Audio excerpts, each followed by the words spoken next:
కొన్ని విలువైన సంగతులు విందాం. మానవ జీవితాలను గుర్చిన కొన్ని సత్యాలు మనకు అవసరం.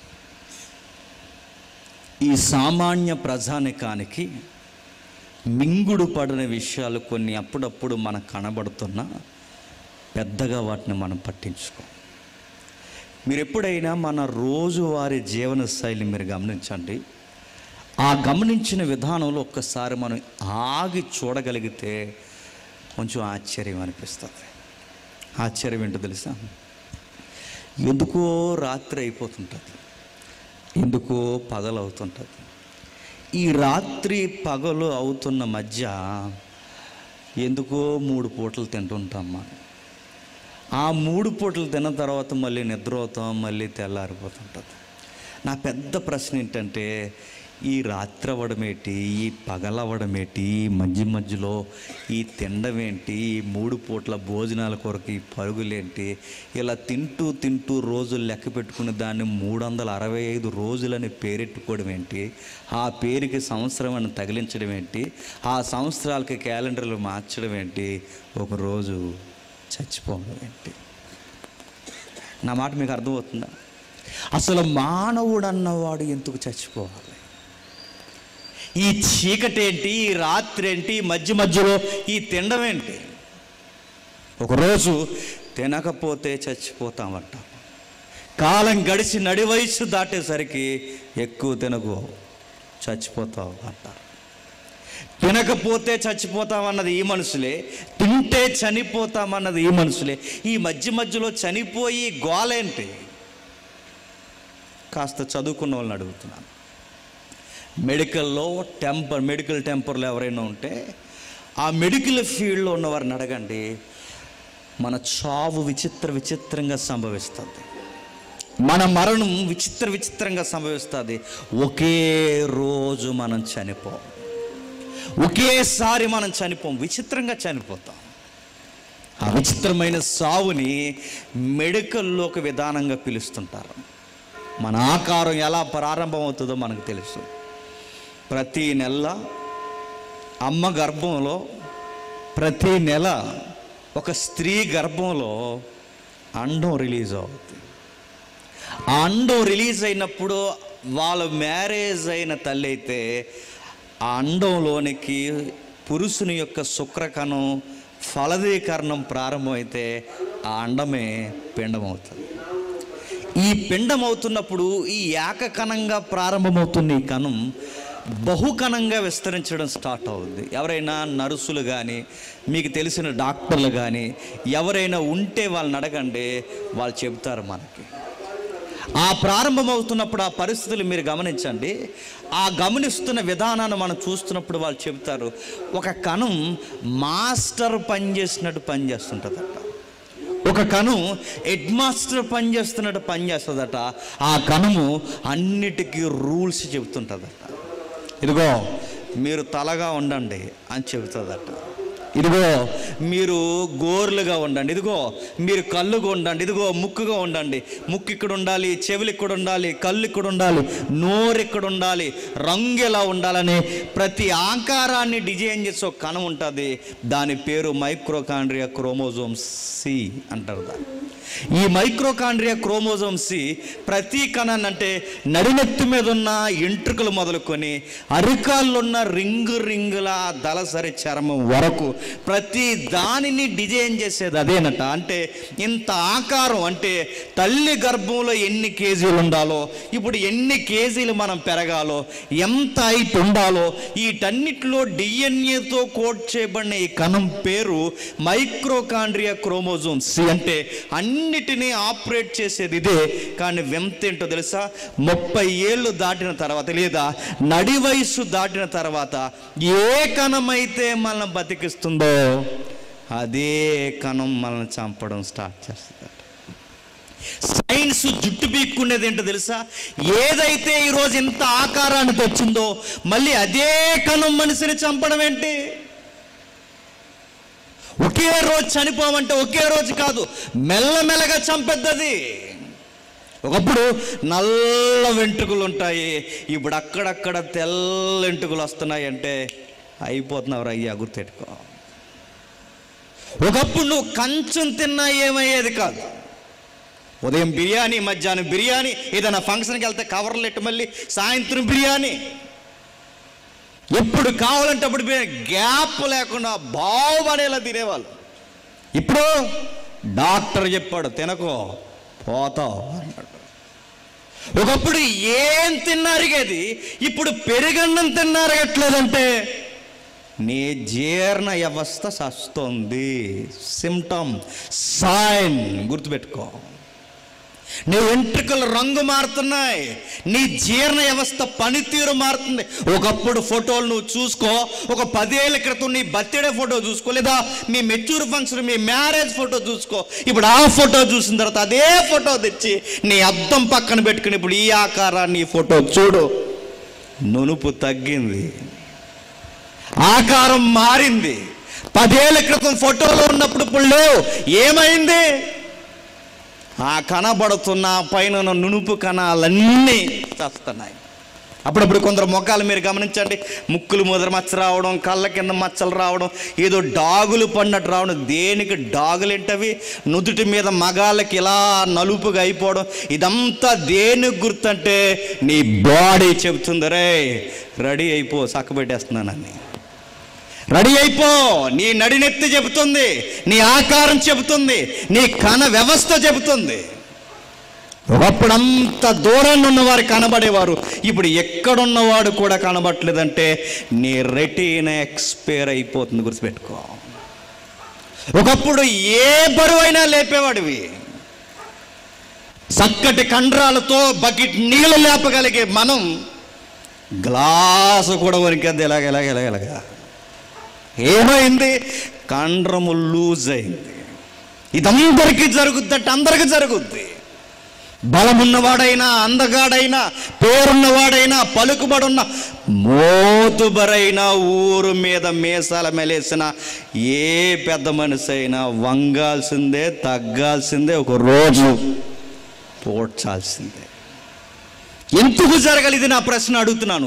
ఈ రాత్రి ఏంటి, ఈ పగలేంటి, ఈ మధ్యలో ఈ తిండమేంటి, ఈ ఉరుకుల పరుగుల జీవితం ఏంటి?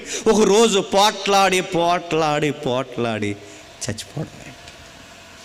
ఓపెన్ సిగరెట్ అని చెప్పనా, చచ్చిపోతాం. ఇదేం సభ అంటే చచ్చిపోతాం అని చెప్పే సభ ఇది. చేతకు వినండి, ఏమవుతామంటే చచ్చిపోతాం. సీరియస్గా గొడవలు పెట్టుకుంటాం. ఇదిగో ఈ దమ్మిడి దడుల కోసం గొడవ పెట్టుకుంటాం. దడ అవతల ఒకడు ఉంటాడు, దడేవతలు అవతలు ఉంటాడు.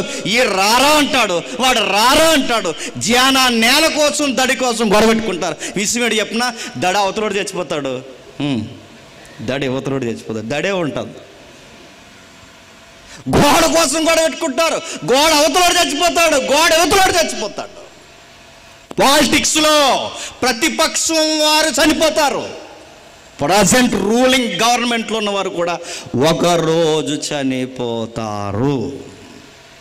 చావు తప్పదా? చావుని జయించలేమంటే ఎవడు జయించలేరు. గుర్తుపెట్టుకోండి.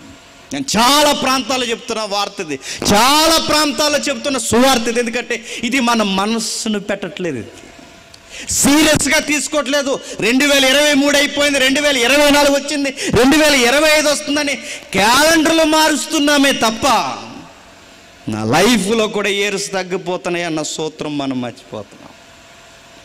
ఎవడో అన్నాడట, హ్యాపీ న్యూ ఇయర్ రా అని. దాని అర్థం ఏంటో తెలుసు? ఒక మెసెంజర్ మంచి కితాబ్ ఇచ్చాడు దానికి, చమత్కారంగా.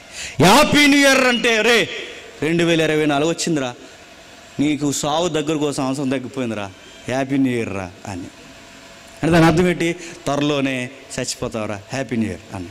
ఆడేమంటాడంటే సేమ్ టు యూరా, నువ్వు కూడా చచ్చిపోతావురా. అంటే మొత్తం మీద చచ్చిపోతావు. వెళదాం వాక్యలోకి. మరొక ఎగ్జాంపుల్ చెప్తాను. చాలా ఏరియాలో చెప్పింది, మీకు కూడా చెప్తున్నాను. సరిగ్గా 3 ఏళ్ళ క్రితం బెంబేలు ఎత్తి చేసిందంట మనల్ని. బెంబేలే, దాని పేరు మహమ్మారి, దాని పేరు కరోనా. తుమ్మితే భయం, దగ్గుతే భయం, సేకండ్ ఇస్తే భయం. అందుకే ఈ మధ్య సేకండ్ లీడు మానేసి హాయ్ బ్రో అంటున్నారు. ఇలా గుద్దాలన్నమాట.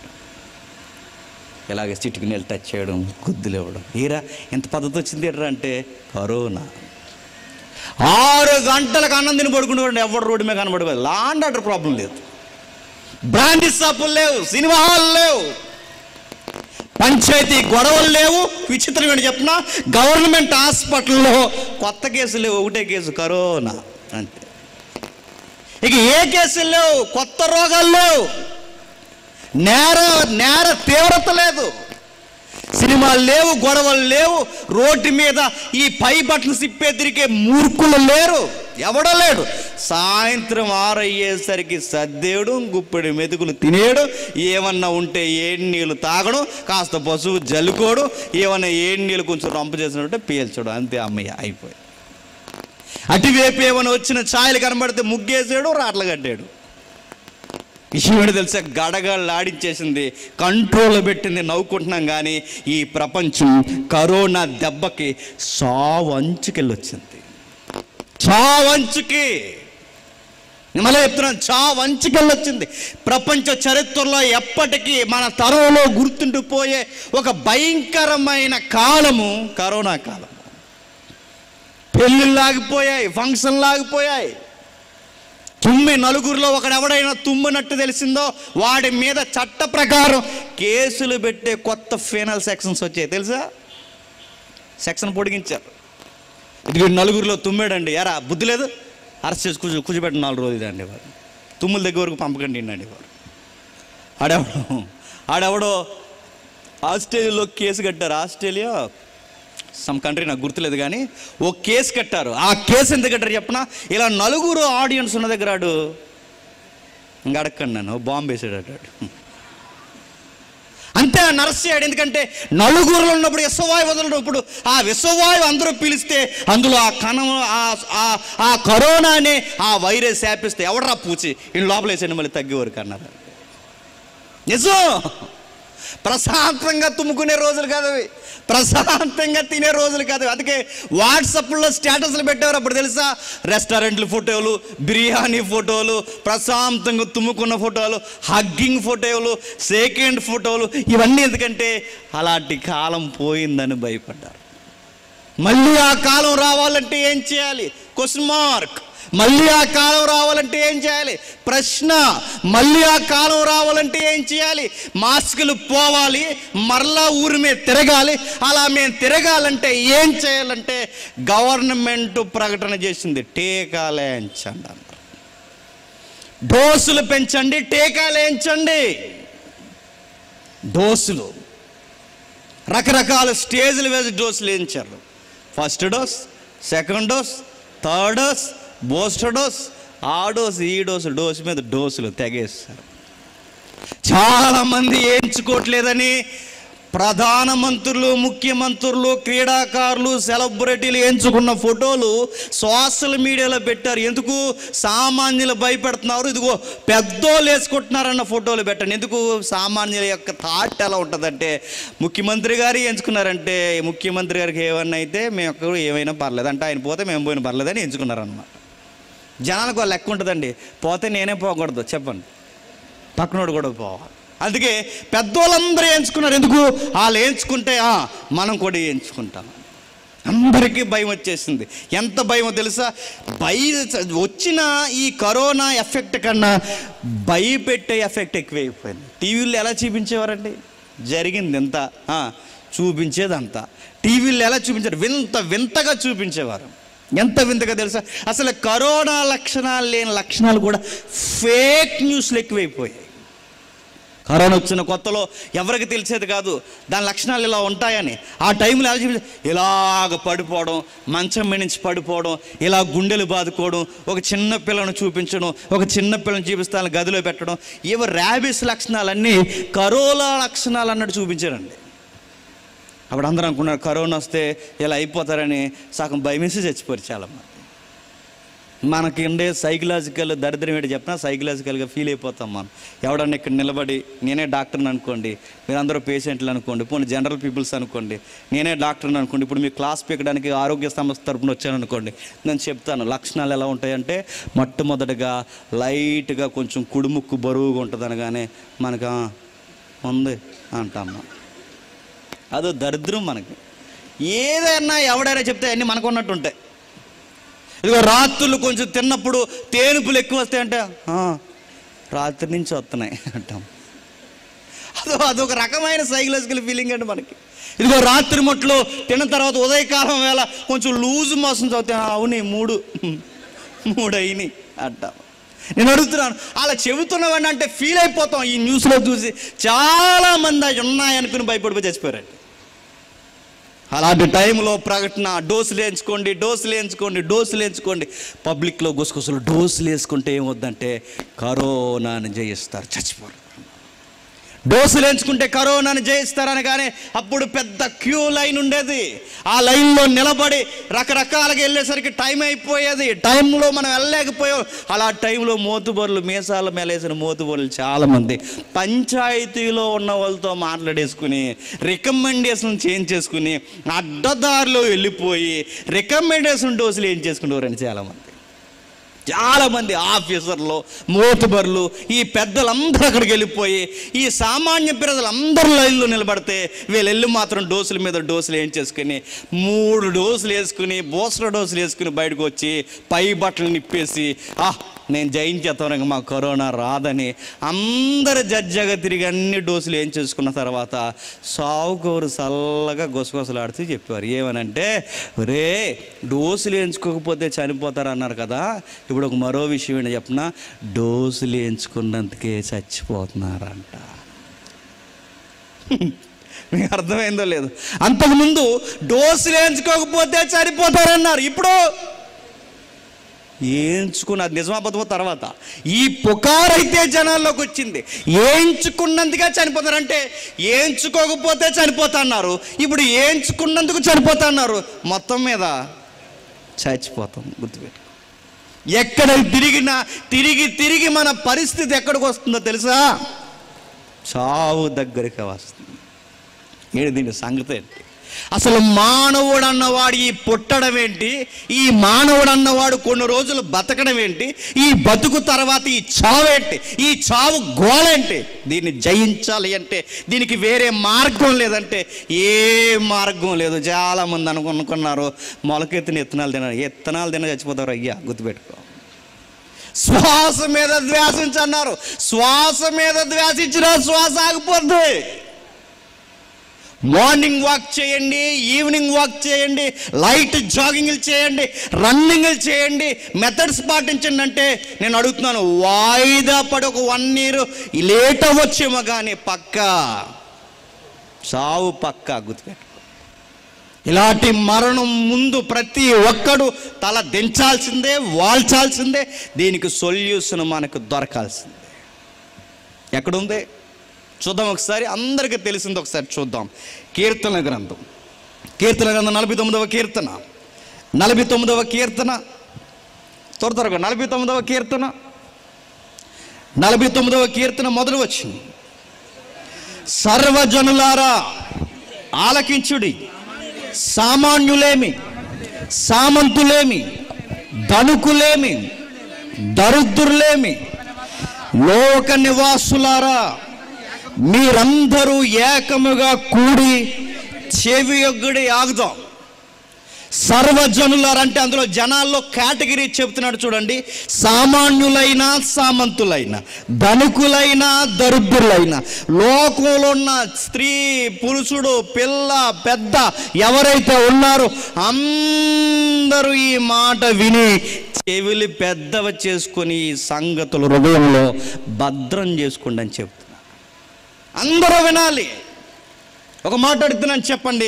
సర్వజనులారా నా మాట వినండి అని అన్నాడు అంటే అనగలిగే వాడు కేపబిలిటీ ఉన్నవాడైతేనే అనగలడు. ఇప్పుడు ఇదే మాట మిమ్మల్ని అడుగుతున్నాను, చెప్పండి. మీ ప్రతి ఊరికి ఒక అడ్డా ఉంటుంది కదండి, ఒక రచ్చబండ సెంటర్ ఉంటుందిగా. ఈ 4 రోడ్ల జంక్షన్ దగ్గరికి వెళ్ళి మీరు రేయ్ అందరు నా మాట వినండ్రా అని నువ్వు పని చూసుకోరా అంటారు. వింటారా? మామూలుగానే అమ్మా నాన్న మాట వినరు, మామూలుగానే పెద్దవారి మాట వినరు. అలాంటిది నా మాట సామాన్యులు, సామంతులు అందరు నా మాట వినండ్రని ఆ జంక్షన్ నువ్వు ఆప్ చేయి. అడ్డు లెగుతావా? లేపేమంటామని అడుగుతారు. జనాలు అంత ఊరకే వినరు. జనాలకి లెక్కలుంటాయి, జనాలకి కొన్ని ఆలోచనలు ఉంటాయి. జనాలు వినాలి అంటే వాళ్ళకి కొన్ని విషయాల్లో ఆడే మాట వినాలా వద్దని కొన్ని తూకాలు ఉంటాయి. అప్పుడు వింటారు. ఎవరు పడితే వాళ్ళు జనాలు వినరు. ప్రతి ఒక్కరూ మైక్ పెట్టుకుని నా మాట వినండ్రా అంటే వింటారా? వినరు. కానీ విషయం ఏంటి చెప్పిన, ఈ 2 నెలలు దాటనియండి, చాలామంది చాలా మాటలు వింటారు. ఈ 2 నెలలు దాటితే ఏమవుతుందండి? ఎలక్షన్లో ఎవరు వస్తారండి? లోకల్ నాయకులు వస్తారు. వచ్చి ఏం మాట్లాడతారు? మైక్ తీసుకుంటారు, జంక్షన్లో నిలబడతారు. ప్రియాతి ప్రియమైన స్థానిక ప్రజలారా అనగానే అంటాం మనం. గొర్రెలు ఎంత గొర్రెలు అంటే 5 సంవత్సరాలు మమ్మల్ని తొక్కేరా బాబు ఎక్కడ ఉన్నామని అంత గొర్రెలు మనం. ప్రియాతి జనాంగం అనగానే ఎప్పుడూ ప్రియులని పిల్లడం మనల్ని. కరెక్ట్గా ఎలక్షన్ టైంలో ప్రియులు అయిపోతాం మనం. వస్తారు వాటర్ దేవుళ్ళారా అనగానే చెప్పు భక్త అంటాం మనం. వింటాం. అయ్యగారు మాట్లాడుతుంటారు ఏదికి మీద నిలబడి. అయ్యగారు ఏదికి మీద నిలబడి మాట్లాడుతుంటే ఒక పనికి రాని ఏ పని చెయ్యి నేను కావాలని అంటున్నాను, ఎవడికో తగులుద్ది పౌరుషం రావాలని అంటున్నాను. ఏ పనికి రాని సన్నాసిగాళ్ళు ఉంటారు చూసారా, జెండాలు మోసే కార్యకర్తలు. ఏ కార్యానికి పనిచేయరు, భార్యకి అన్నం పెట్టరు, పిల్లలకి ఫీజులు కట్టరు, ఏ పని చేయరు. బైకుల్లో పనికి మాలిన యాసాలు వేసుకుంటూ తల్లిదండ్రులకి కలిసి రాకుండా ఖాళీగా తిరిగే గాలిగాళ్ళు ఉంటారు చూసారా, వీళ్ళ కర్తలు. ఈ కర్తలు చుట్టూ నిలబడతారు. అందరు కాదులండోయ్, ఊరు బాగుకోరెవరు ఉంటారు వాళ్ళ జోలికి నెంట్లా. ఏ పని చేయని సంసారంలో కలిసి రాని ఈ కార్యకర్తలు కొందరు నిలబడతారు. ఆ నిలబడిన వారు వెంటనే అయ్యగారికి కొన్ని ప్రిపేర్ అయిపోయి ఉంటారు. ఏమని చెప్పిన అయ్యగారు నిలబడే ప్రియాతి ప్రియమైన వాటర్ దేవుళ్ళారా అనగానే వెంటనే ఈ కార్యకర్తలు కొట్టండ్రా అంటారు. అంతే, వాటర్ దేవుళ్ళారా అనగానే కొట్టండ్రా అంటారు. ఆ రోజుల్లో మా నాన్నగారు ఇంకేం చెప్పడు, కొట్టండ్రా అంటారు. అంతే, టపాసులు వేసేస్తారు, బాంబులు వేసేస్తారు, అడావుడి చేసేస్తారు. అయ్యగారు వస్తుంటే సైడ్ ఇవ్వండి అంటారు. ఇంత అడావుడి చేస్తారు. వీళ్ళ అడావుడికే సామాన్య జనం ఆగిపోయి మాట్లాడుతుంటారు. ఫోన్ ఉందా అక్కడ? ఫోన్ ఏమైనా? ఈ అడావుడికి మీరు జాగ్రత్తగా గమనించండి. జనాలు ఆ సామాన్యులందరూ అతని మాట వింటుంటారు. ఏం చెప్తాడండి ఆయన? నేను చాలా మెజారిటీ నాయకులను అడుగుతున్నాను, ఏం చెప్తారండి వాళ్ళు? ఏం చెప్పరు. ఏమంటారు చెప్పిన, ఆ రోజుల్లో మా నాన్నగారు, ఆ రోజుల్లో మీ నాన్నగారు, ఆ రోజుల్లో మా నాన్నగారు, ఆ రోజుల్లో మా తాతగారు, ఆ రోజుల్లో మా అయ్యగారు, ఆ రోజుల్లో ఆ రోజులు కూడా ఈ రోజుల్లో ఏం చేయడు మనకి. ఆ రోజుల్లో ఏదో చెప్తారు. ఆ రోజుల్లో అనగానే మొత్తం కథ అంతా చెప్పి చివరికి మొత్తం మీద మనల్ని ఓట్లు వేసేయమంటారు.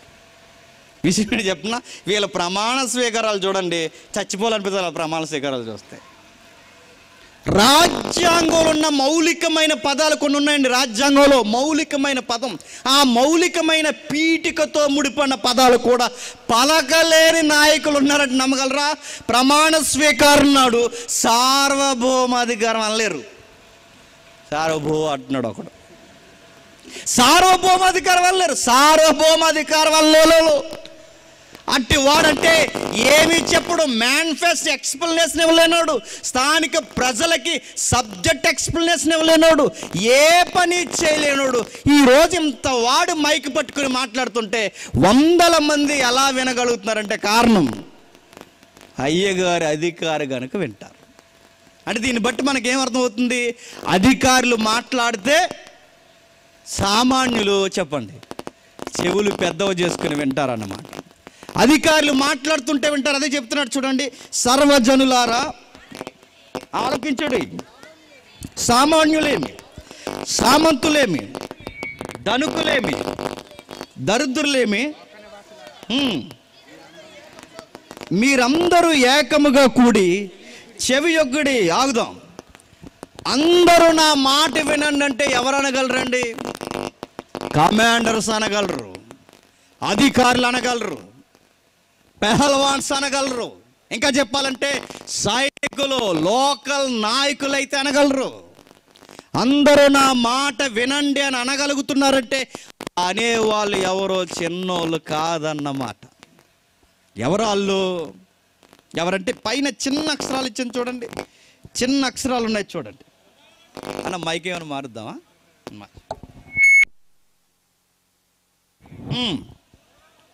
ప్రధాన గాయకునికి కోరహు కుమారుల గీతం.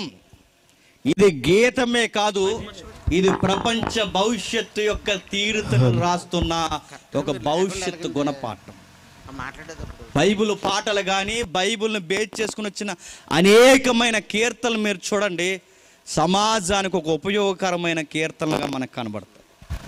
కానీ గమనించండి, మీరు ఏ కీర్తన చూసినా బైబిల్లో చాలా నిగూఢమైన విషయాలు మనకు కనబడతాయి. నిగూఢమైన విషయాలు. ఈ సౌండ్ కూడా పెట్టండి. వాళ్ళు రాస్తున్నది పాటే కాదు, ప్రపంచానికి ఒక గుణపాఠం రాస్తున్నారు. వాళ్ళు అంటున్నారు, ఇది ప్రధాన గాయకుడు అంటే మెయిన్ సింగర్ ఎవరైతే ఉన్నారో ఆయన ఈ పాట పాడాలి. ఈరోజు పాటలు అలాంటి పాటలు ఉన్నాయండి. ఈరోజు పాటలు ఎలాంటివి చెప్పండి. నేను చెబుతున్నానండి, ఇలా అంటున్నాను, నేను ఇబ్బంది పడకండి. యేసు అనే పదం కానీ క్రీస్తు అనే పదం కానీ లేకపోతే నేను పక్కా చెప్తున్నాను, ఆడు ఏదో లవర్ కోసం పాడుకున్నాడు అనుకుంటామంటే. అలా ఉన్నాయి ఇప్పుడు పాటలు. ఇలా బీచ్లో తిరగడం, అలాగ నడిచి వెళ్ళిపోవడం, కొండల్లో కోణంలోకి పోయి ఇలాగ అనడం, ఈడెలా పైకి చూడడం. నీకు అంత వైరాగ్యం వచ్చేస్తున్నారా? నువ్వు భక్తి పాట అనుకుంటున్నావా లేకపోతే అదేం లవర్ సాంగ్ అనుకుంటున్నావా? నేను సీరియస్గా అడుగుతున్నాను, చెప్పండి. ఈరోజు ఒకప్పుడు ఏదైనా పాట వచ్చిందనుకోండి, బైబిల్ బాగా, ఒకప్పుడు ఏదైనా పాట వస్తే బైబిల్ మిషనరీస్కి వెళ్ళేవండి. బైబిల్ సొసైటీ అంటే బైబిల్ కేంద్రీకృత కేంద్రాలకు వెళ్ళి అక్కడ ఆమోదయోగ్యం పలికి, ఇది థియలాజికల్గా కానీ బిబిలికల్గా కానీ ఈ పాట సార్వత్రిక సంఘానికి నష్టం లేదు అని పెద్దలు ధృవీకరించినప్పుడు సార్వత్రిక సంఘంలోకి పాట వచ్చేది. ఇప్పుడండి అందరూ పాటలే. ఇప్పుడు ఈ మధ్యకాలంలో మీరు చూసారు లేదో, హిందీ సినిమా సాంగ్లు అన్నీనట తెలుగులో క్రిస్టియన్ సాంగ్స్ అయిపోతున్నాయట. ఎందుకంటే ఈరోజు అడిగే వాళ్ళు లేరు. పాటలు ఏం పాటలు, అర్థం లేని పాటలు. ఆ మధ్య క్రిస్మస్ జరిగింది, నేను క్రిస్మస్ పాటలు చూడండి, పిచ్చి పాటలు అండి అన్నీ. ఒకప్పుడు క్రిస్మస్ పాటలు బాగుండేవి. ఎంత బాగుండేవో తెలుసా? క్రిస్మస్ పాటలు చక్కగా పాడేవారు. ఎంత దేనాతి దీనమో యేసయ్యా, నీ జననం ఎంత దయనీయమో, ఎంత డెప్త్ ఉందండి ఆ లైన్స్లో. ఇప్పుడు సంబరాలు సంబరాలు సంబరాలు సంబరాలు, బెత్లహేములో సంబరం, అక్కడ సంబరం, ఎక్కడ సంబరం, సంబరం సంబరం. ఈ సంబరాల గల్లు అందరూ వచ్చేసారండి క్రిస్టియానిటీలో. సంబరం సంబరం సంబరం సంబరం. ఇంకో పాట ఉంది, చుక్క చుక్క చుక్క చుక్క చుక్క పుట్టింది చుక్క పుట్టింది చుక్క పుట్టింది చుక్క పుట్టింది. ఈ చుక్క పాట విన్నప్పుడల్లా నాకు గుర్తొచ్చి తెలియ చెప్పిన, ఆ బయట వాళ్ళు సంబరాలు వేస్తారు, పిక్క పిక్క జీడిపిక్కలు జీడిపిక్కలు జీడిపిక్కలు అని. వాళ్ళు పిక్కలు అన్నారు, మన వాళ్ళు చుక్కలు అన్నారు. ఆడు పిక్కేసి డీజే డీజే పిక్క పిక్క అని కొడతారు, మన వాళ్ళు చుక్క డీజే డీజే డీజే. అర్థం లేవు పాటలు. కానీ బైబిల్ కీర్తన తర్వాత మరలా సంఘానికి ఉపయోగపడే కీర్తనలు ఏమన్నా ఉన్నాయి అంటే సార్వత్రిక సంఘానికి ఆంధ్ర క్రైస్తవ కీర్తనలు ఉంటాయి. ఆ తర్వాత మరలా అక్కడక్కడ వాక్యం ఎరిగిన వారు రాసే పాటలే తప్ప మీరు చూడండి, మెజారిటీ కీర్తనలు అర్థం లేని కీర్తనలు ఎక్కువైపోయాయి. వాళ్ళ కీర్తనలో ఒక మెసేజ్ ఉంది, వాళ్ళ కీర్తనలో ఒక వార్నింగ్ ఉంది, వాళ్ళ కీర్తనలో ఇదిగో ప్రపంచాన్ని అటెన్షన్లో నిలబెట్టే ఒక డెప్త్ ఉంది. రాస్తున్నారు వాళ్ళు. ఏమని రాస్తున్నారు చూడండి. ప్రధాన గాయకునికి కోరాహు కూరలు అంటే ఈ కీర్తన యొక్క రైటర్స్ ఎవరట? కోరాహు కుమార్. Question mark. కోరాహు ఎవరు? కోరాహు ఎవరు? బైబిల్ కాస్తంత ఇలాంటి బేసిక్స్ ఎప్పుడు గుర్తుపెట్టుకోండి. కోరాహు ఎవరు? 430 సంవత్సరాలు ఇశ్రాయేలు బానిసలుగా ఉండిపోయి మూలిగి దేవా మాకు స్వేచ్ఛనివ్వయ్యా అని ఏడిస్తే, దేవా మాకు ఫ్రీడమ్ కావాలయ్య అని ఏడిస్తే, వాళ్ళ ప్రార్థనకి జవాబుగా ఒక ఫ్రీడమ్ ఫైటర్ పుట్టాడు. ఆయన పేరు మోసెస్.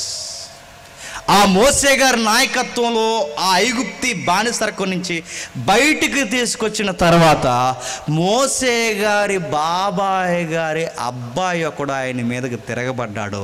ఆ బాబాయ్ గారి అబ్బాయి పేరే కోరాహు. అంటే మోసే గారి చుట్టం అన్నమాట. ఎవరు? కోరహు. అంటే మోసే గారి బాబాయ్ గారు అబ్బాయి తిరగబడ్డం ఏంటంటే, ఎప్పుడు గుర్తుపెట్టుకోండి, మనకు దగ్గరగా ఉన్న వాళ్ళే తిరగబడతారు. ఇది సూత్రం, ఎప్పుడు గుర్తుపెట్టుకో. మనకి ఎవరైతే క్లోజ్ సర్కిల్గా ఉంటారో వాళ్ళే తిరగబడిపోతారు. మీరు గమనించండి, ఏ మిరియామైతే నదిలో కొట్టుకెళ్ళిపోతున్నప్పుడు మోసేని కాపాడిందో, అదే మిరియాము మోసే గారు సొంత అక్క. మోసే మీద తిరగబడింది. ఏ అహరోన్నైతే ప్రతి దానికి ముందు పెట్టుకున్నాడో, ఆ అహరోనే ఎన్నుపోటు లాంటి పని చేసి వెనకాల నిలబడ్డాడు. ఏ కోరహు బాబాయ్ కొడుకని పక్కన పెట్టాడో, ఇప్పుడు ఆ కోరహు కొడుకే తిరగబడ్డాడు. మీరు ఎప్పుడు గుర్తుపెట్టుకోండి, మనం అనుకున్న వారే తిరగబడతారు. మనం ఎవరికైతే అన్నం పెడతామో వాళ్ళే మన చెయ్యి నరికేస్తారు. మనం ఎవరినైతే వాదారుస్తామో వాళ్ళే పొడి చేస్తారు. మనం అనుకున్న వారే పెద్ద శత్రువులు అవుతారు. అందుకే బైబిల్ ఏమని చెప్పినావు, రే నీ కౌగిట్లో ఉన్న నీ భార్య దగ్గర కూడా నోరు జాగ్రత్తరా అని చెప్పింది. ఎందుకంటే ఏ రోజు ఎవరు పాము అయిపోతారో తెలియదు. ప్రతి విషయంలో నువ్వు జాగ్రత్త, బైబిల్ చెప్తుంది. ఎందుకంటే మానవ హృదయాలు పతనమైన హృదయాలు కనుక ఏ రోజు ఎవడు ఏ సెల్ఫ్తో లేచిపోతాడో తెలియదు. కోరహు ఒక మాట అన్నాడు, నువ్వు ఒక నాయకుడివి, ఈ సంఘం మీద నిన్ను వెచ్చించుకోవడం, నువ్వు చెప్పినట్టు మేము నడవడం, నువ్వు కూర్చోమంటే కూర్చోడు, నువ్వు లెగమంటే మేము లెగడం, నువ్వు వేయమన్న దగ్గర అగ్ని వేయడం, నువ్వు చెప్పినట్టు మేము చెయ్యమయ్యా అన్నారు. మోసే మీద తిరగబడ్డారు.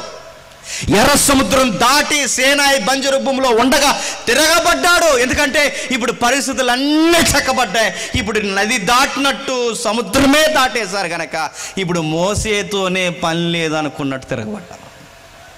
మనసులు ఎప్పుడు తిరగబడిపోతారు చెప్పనా? ఇబ్బందులు ఉన్నప్పుడు ఎవడు తిరగబడ్డండి, అన్ని సుఖంగుండి మనతో అన్ని పనులు అయిపోయినాయి అనుకోండి, తిరగబడిపోతారు. తెలంగాణలో ఒక సామెత ఉంటుంది, ఎవరైనా చుట్టాలు ఉంటే అడగండి. ఏటి మల్లన్న బోడి మల్లన్న అని ఒక సామెత ఉంటుంది, అడగండి. ఏటి మల్లన్న బోడి మల్లన్న అంటే ఈ ఏట్లో నుంచి ఈ ఏట్లోంచి ఆ ఏట్లోకి దాటిస్తుంటారు. కానీ ఈ మధ్యలో ఉంటారు కదా ఈ తెప్పతోలే ఆయన. ఈ తోలే ఆయనట్టు ఈ పబ్లిక్ ఎక్కినప్పుడు పొగిడేసేవారట. మల్లన్న సూపరు, మల్లన్న వీరుడు, మల్లన్న సూర్యుడు, మల్లన్న తోపు, మల్లన్న తురుము, మల్లన్న అది, మల్లన్న ఇది. ఎందుకంటే ఇప్పుడు నదిని ఈ ఇద్దరి నుంచి అవతలు తీసుకురావాలిగా, మరి అంతకు పొగిడేవారట. దిగిపోయిన తర్వాత ఇప్పుడు ఆ పొగడతలో సామెతల్లో గుర్తుండిపోయిన మల్లన్న కుర్రోడు పెద్దోళ్ళ పక్కన నడుస్తూ, నిజంగా మల్లన్న సూపరు, మల్లన్న వీడంటే ఓ పెద్ద అయితే దానికి మల్లన్న తమాలాడి పేరేంటరా అన్నాడు. ఇది ఇందాకగా మల్లన్న సూపర్ అన్న అది అంటావురా నది మీద ఉన్నప్పుడు దిగేయంగా అన్నాడు. జనాలు వెళ్ళటం చెప్పిన నది మీద ఉన్నప్పుడు మల్లన్న సూపర్ అన్నారు, నది దిగేసాక మల్లన్న ఇంకేమన్నాను అవి ఏడు బోడి మల్లన్న అన్నారు. అందుకే మన తెలుగులో మన వాడిక భాషలో నది దాటాక ఏం తగలెట్టేస్తారట. మోసే మీదకి ఎప్పుడు తిరగబడ్డారు చెప్పిన? ఎర్ర సముద్రం దాటాక తిరగబడ్డారు. ఎర్ర సముద్రం ముందు తిరగబడితే నేను మళ్ళీ చెప్తున్నాను, ఒక్కడు సముద్రం దాటక ముందు తిరగబడ్డారు. నీకు ఎప్పుడు తిరగబడతారు చెప్పిన? నీకన్నీ కలిసి వచ్చాక అప్పుడు అడుగుతారు, వాటాలే గోడటే చేయి అంటారు, గది ఎడదీసేయి అంటారు. మీ బాత్రూమ్ వేరు మా బాత్రూమ్ వేరు అంటారు. అప్పుడు తిరగబడిపోతారు. గొడవల్లో ఉన్నప్పుడు ఏమీ లేడు. పచ్చడి మెతుకులు తిన్నప్పుడు ఏ గొడవలు ఉండవు. పచ్చడి మెతుకుల్లో నుంచి పరమన్నాలు తిని బిల్డింగ్లు కట్టుకున్నప్పుడు వచ్చేది గొడవలు. అప్పుడు వస్తాయి గొడవ, అప్పుడే వచ్చినాయి. ఇదిగో మోసే దగ్గర గొడవ ఎప్పుడు వచ్చిందో చూడండి. తిరగబడిపోయారు. నీ నాయకుడివి, నీ వెనకాల మేము ఉండాలా, ఉండవయ్యా అన్నారు. మోసేకున్న గొప్ప నాయకత్వం ఏంటంటే ప్రతి దానికి రెస్పాండ్ అయిపోడు, ప్రతి ఒక్కడు ఏదో అనడం కృంగిపోడు. సంతోషం వచ్చినా దుఃఖం వచ్చినా నాయకుడికి ఉండాల్సిన లక్షణం ఏంటంటే ఎక్స్ప్లెనేషన్ ఇవ్వడు. పోయి దేవుని దగ్గర నవ్వైనా నవ్వుతాడు, ఏడ్చైనా ఏడుస్తాడు. నవ్వు వచ్చినా ఆయన వైపే చూస్తాడు, దుఃఖం వచ్చినా ఆయన వైపే చూస్తాడు. అందుకే నాయకత్వంలో నెంబర్ 1 నాయకుడు మోసే గనక దేవుడి దగ్గరికి పోయి ఏడుస్తున్నాడు, దేవా నాన్నవారే నా మీద తిరగబడ్డారయ్యా. అప్పుడు దేవుడు అన్నాడు, మోసే డోంట్ వరీ, రేపు ఉదయం అందరి కోర్ కమిటీ బ్యాచ్ని అందరిని ఒక ఫామ్ చేయి, బహిరంగ సభ ఒకటి పెట్టు, ఈ బ్యాచ్ అందరిని ఒక పక్కకు రమ్మను, ఈ బ్యాచ్ అందరిని ఒక పక్కకు రమ్మను, వీళ్ళతో నువ్వు కాదు మాట్లాడేది, నేను మాట్లాడతాను రమ్మని అన్నాడు. వచ్చాడు. బాగా ఎగిరెగిరి పడిపోతున్నారు కోరాహు. ఆ కోరాహుతో 250 మంది, 250 మందిని చూసుకుని ఎగిరిపోతున్నాడండి. ఈ 250 మందితో కలిసి ఎప్పుడైతే తిరగబడుతున్నా దేవుడు అన్నాడు, బాగా సెల్ఫ్ వచ్చేసినారా అన్నాడు. చూశాడు దేవుడు. సెల్ఫ్ అంటే ఏంటో తెలుసా? నేను నాది, నేను నాది. సెల్ఫ్లో నుంచి వచ్చిందే చెప్పండి. ట్రెండ్ నడుస్తుంది ఇప్పుడు సెల్ఫీ.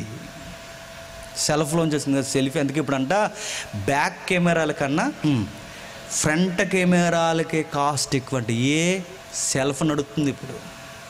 ఒకప్పుడు వీళ్ళు నిలబడండి, వీళ్ళు నిలబడండి, కొంచెం నవ్వండి, మెల్ల కొంచెం స్ట్రైట్ పెట్టండి అని ఎవడో కూడా తీసుకోవడం మనకు ఫోటో. ట్రెండ్ మారింది.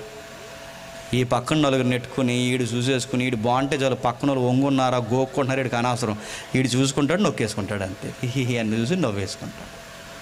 సెల్ఫ్. ఇలాంటి సెల్ఫ్ అంటే ఇలాంటి దరిద్రపు లక్షణాలు రోజు కోరాహుకు వచ్చే దేవుడు అన్నాడు, మోసే ఒక్కొక్క సెల్ఫీలు అందరినీ ఫామ్ చేయి అన్నాడు అంతే. దేవుడు పైనుంచి తీయలేదు ఫోటో. చెప్పండి, చదివిన వాళ్ళకి అర్థమవుతుంది. కింద నేను తీశాడు. భూమి ఇడిపోయింది. ఒకేసారి 250 మందిని దేవుడు భూమి చేత మింగించేశాడు. కోరాహు 250 మంది చచ్చిపోయారు. అయితే కోరాహు చనిపోయాడు కానీ కోరాహు కొడుకులు మాత్రం చచ్చిపోలేదు. ఎందుకంటే అప్పటికి చిన్న బిడ్డలు, చిన్న పిల్లలు కనుక మన దేవుడు ఎంత మంచివాడంటే ఈ చిన్న పిల్లల్ని కోరాహు చేసిన నేరాన్ని వీళ్ళ మీద మోపలేదు, వదిలేశాడు. ఈ జనాభం అలాగ అభివృద్ధి పొంది పొంది పొంది పొంది ఒక మహారాజు వచ్చే కాలానికి పెద్ద జనాంగం అయిపోయారు, పెద్ద జనాంగం అయిపోయారు. ఆ టైంలో ఈ జాతి ఒక దేశమంత జనాభా అయినట్టు అలా తలుక్కుమని కనబడుతున్న టైంలో ఈ 12 గోత్రాల్లో మిళితమై ఉన్న ఈ జనాంగాన్ని అందరినీ పరిపాలించడానికి ఇశ్రాయేలుకి 2వ రాజు తెర మీదకి వచ్చాడు. ఆ ఇశ్రాయేలులో 2వ రాజు ఎవరు? దావీదు గారు. ఈ దావీదు గారు పరిపాలిస్తున్నప్పుడు దావీదు గారు ప్యాలెస్ మీద తిరుగుతున్నప్పుడు కింద ఒక దృశ్యాన్ని చూశాడు. ఆ దృశ్యాన్ని చూసి చాలా బాధపడిపోయాడు. ఏం చూశాడంటే, దేవా, ఎక్కడో గొర్రెలు కాసుకునే నన్ను రాజభవనంలో పెట్టావు, ఎక్కడో అరణ్యంలో తిరిగే నన్ను అంతఃపురంలో పెట్టావు, గొర్రెల వెనకాల చేతికర్ర పట్టుకొని తిరుగుతున్న నా చేతుల్లో రాజదండాన్ని పెట్టావు, సామాన్యుడినైన నన్ను సామంతుని చేసావు, ఎన్నిక లేని నన్ను ఏలికని చేసావు, పాడి జంతువులు మేపే నన్ను ప్రజలను పాలించే రాజును చేసావు. ప్రభువా, సామాన్యుని నన్ను ఎంత పెద్ద భవంతిలో పెట్టి నీ సన్నిధి గుడారమైన మందసం ఎక్కడో కిందుండిపోవడం నాకు నచ్చలేదయ్యా. నువ్వు ఉండే నివాస స్థలం నాకన్నా బాగుండాలి. నేనుండే ఇల్లే ఎంత బాగుంటే నీ సన్నిధికి గుర్తుకున్న ఈ మందిరం నీకు ఇంకా బాగుండాలి, నాకన్నా ఎత్తులో ఉండాలి. అందుకే నీకు ఒక ఇల్లు కడతానన్నాడు, నీకు ఒక మందిరం కడతానన్నాడు. ఆ మందిరం ప్రపంచ రికార్డ్స్లో ఉండిపోవాలి. నీకు ఒక స్వర్ణ దేవాలయం కడతాను ప్రభువా అన్నాడు. ఎందుకంటే నువ్వు నాకన్నా అప్పర్ స్టేజ్లో ఉండాలి, నాకన్నా ఉన్నతమైన స్థితిలో ఉండాలి. నువ్వు ఉండే నివాస స్థలం అనేకులు చూస్తుండగా నీ నామ ఘనత కొరకు ఒక మందిరం కడతాను. ఏమంటా ప్రభు అంటే దేవుడు అన్నాడు, ఐడియా బాగుంది కానీ నువ్వు కట్టుకో అన్నాడు. ఏ ప్రభు అంటే నీ చేతులు రక్తము చేత తడిసిపోయిన, నువ్వు కట్టుకో. నీ చేతులు రక్తము చేత తడిసిపోయినా కనుక నువ్వు కట్టొద్దు. నీ ఫీల్ నాకు నచ్చింది, నన్ను గౌరవించే ప్రేమించే విధానం నాకు నచ్చింది కనుక నీకు ఇంకా కొడుకు పుట్టక మునిపే నేను చెబుతున్నాను, నీకు కొడుకు రాబోతున్నాడు. ఆ కొడుకు పేరు సొలొమోను. ఆ సొలొమోను ద్వారా నేను బంగారు దేవాలయాన్ని కట్టిస్తానన్నాడు. అన్నట్టుగానే కట్టించాడు. సొలొమోను చాలా తెలివైనడు. అరేబియా దేశ బంగారాన్ని కానీ విదేశీల నుంచి బంగారం కానీ అన్ని దేశాల బంగారాన్ని తెప్పించడానికి రెడీ అయిపోతున్నాడు. ఎలాంటి టైంలో కొడుకు ఇంకా రాకముందే 46 ఎకరాల భూమి కొన్నాడు. ఎవరు? దావీదు గారు. 46 ఎకరాల కబ్జా అయితే ప్రజెంట్ ఇప్పుడు ఎంత ఉందంటే 36 ఎకరాలు ఉంది. ప్రజెంట్ మీరు వార్తల్లో చూస్తున్నారా, TV9లో, NTVలో కొన్ని వార్తలు వస్తున్నాయి చూసారా, TV5లో. ఈ వార్తలు మీరు గమనించట్లేదు, ఇప్పటికీ రగులుతుంది. పాలస్తీనా ఇజ్రాయెల్ గొడవలు చూస్తున్నారా? అదేదో పిచ్చి గొడవ అనుకుంటున్నారా? ఆ పాలస్తీనా ఇజ్రాయెల్ గొడవ దేనికి సంబంధించి అంటే, ఒకరోజు మందిరం కడతానని దావీదు అన్నాడుగా, ఆ మందిరం కట్టడానికి 46 ఎకరాల స్థలం కొన్నాడుగా. ఇప్పుడు ఆ 46 ఎకరాల కొరకే 2 దేశాలు కొట్టుకు చచ్చిపోతుంది. అదే TV9లో చూస్తున్నాం మనం. అంటే బైబిల్ ఎంత హిస్టారికల్ బుక్ మీరు గమనించండి. ఆ 46 ఎకరాల కబ్జా గురేస్తే, ఈ ఇస్మాయిల్ ద్వారా కబ్జా గురేస్తే ప్రజెంట్ 36 ఎకరాలు ఉంది. ఎందుకంటే అది సెంటిమెంట్ ల్యాండ్. ఎందుకు సెంటిమెంట్ అంటే, ఆ 46 ఎకరాలు ఎక్కడైతే కొన్నాడో అంతకుముందు అబ్రహాముకి దేవుడు కనబడి బలిపీఠం సిద్ధం చేసింది అదే 46 ఎకరాలు. దావీదు ప్రార్థన చేయకముందు యాకోబుకి దేవదూతలు ఎక్కడం దిగడం కనబడింది అదే 46 ఎకరాలు. సొలొమోను మందిరం కట్టక ముందు దావీదుతో దేవుడు డిస్కషన్ చేసిన ఏరియా అదే.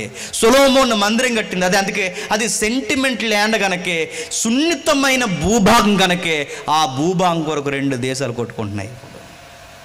విషయం పక్కనెడితే మళ్ళీ గతంలోకి వెళతాం.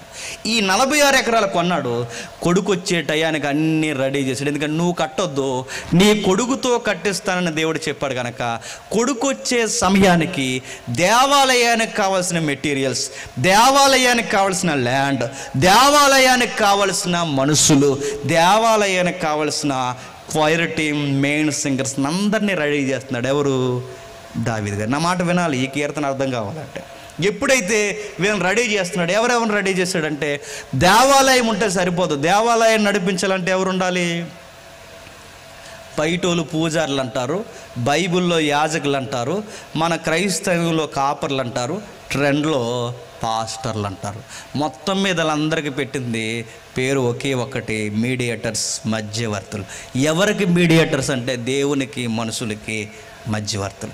ఈ మధ్యవర్తుల్ని ఎంపిక చేశాడు. క్వాలిఫికేషన్ ఏంటంటే, లేవీలు గోత్రం నుంచి ఎవరైతే ఉన్నారో వీళ్ళందరినీ ఎంపిక చేసి, మీరు యాజక బృందం, మీకు జీతబత్యాలు, నివాస స్థలాలు, మందిరం చుట్టూ, మీ ఆవరణం చుట్టూ ఇదిగో మీ నివాస స్థలాలు జరగాలి, మీ పోషణ ఇంకా ఎక్సెట్రా అన్ని రాయితీలన్నీ ఎక్కడ ఉంటాయి, మీరు ఎక్కడే ఉండాలని వాళ్ళ కొత్త ఉద్యోగం మేళ ఒకటి ప్రకటించాడు ఆ రోజుల్లో దావీదు గారు. అంటే యాజకులకి ఆ రోజు ప్రత్యేక ఉద్యోగాలు అన్నట్టు ఇచ్చాడన్నమాట. నెక్స్ట్ ఇంకెవరు ఇచ్చారు? ఉద్యోగస్తుల కంటే యాజకులు ఉంటే సరిపోదు. ఇందాక వాక్యాలు చెప్పడానికి ముందు పాటలు పాడారుగా, క్వైర్ ఉండాలి. ఇంకెవరు ఉండాలి? గాయకులు. ఈ గాయకులు పాడుతున్నప్పుడు వాళ్ళని కూడా ఎంపిక చేసి, ఇదిగో ప్రధాన గాయకులు, గాయకుల వెనకాల కోరస్ టీం ఎవరైతే ఉన్నారో వీళ్ళందరినీ ఎంపిక చేసి వాళ్ళకు కూడా జీతాలు ఇచ్చాడు. అంటే యాజకులు ఉన్నారు, గాయకులు ఉన్నారు. నెక్స్ట్ ఇన్ని ఎకరాల స్థలం నీట్గా ఉండాలంటే ఎవరు ఉండాలి? క్లీనింగ్ డిపార్ట్మెంట్ ఉండాలి. పరిచారకులను కూడా ఎంపిక చేశాడు. అన్ని డిపార్ట్మెంట్స్ వచ్చేసాయి. ఇప్పుడు దేవాలయం దేంతో కడుతున్నారండి? దేంతో కడుతున్నారు? గోల్డ్, స్వర్ణం.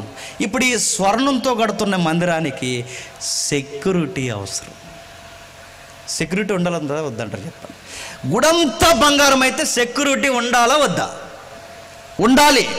స్తంభాల బంగారం, గోడ బంగారం, గంగాలను పొదిన బంగారు రేకులు, ఆ బయట బలిపీఠం బంగారు రేకులు, లోపలికి వెళితే బంగారు దీపస్తంభం, ఎక్కడికి పొండి బంగారం, గుడంతా బంగారం. అంటే మీరు ఎక్కడ చూసినా గోల్డ్ విస్తారముగా టెంపుల్ నుండి ఉంది.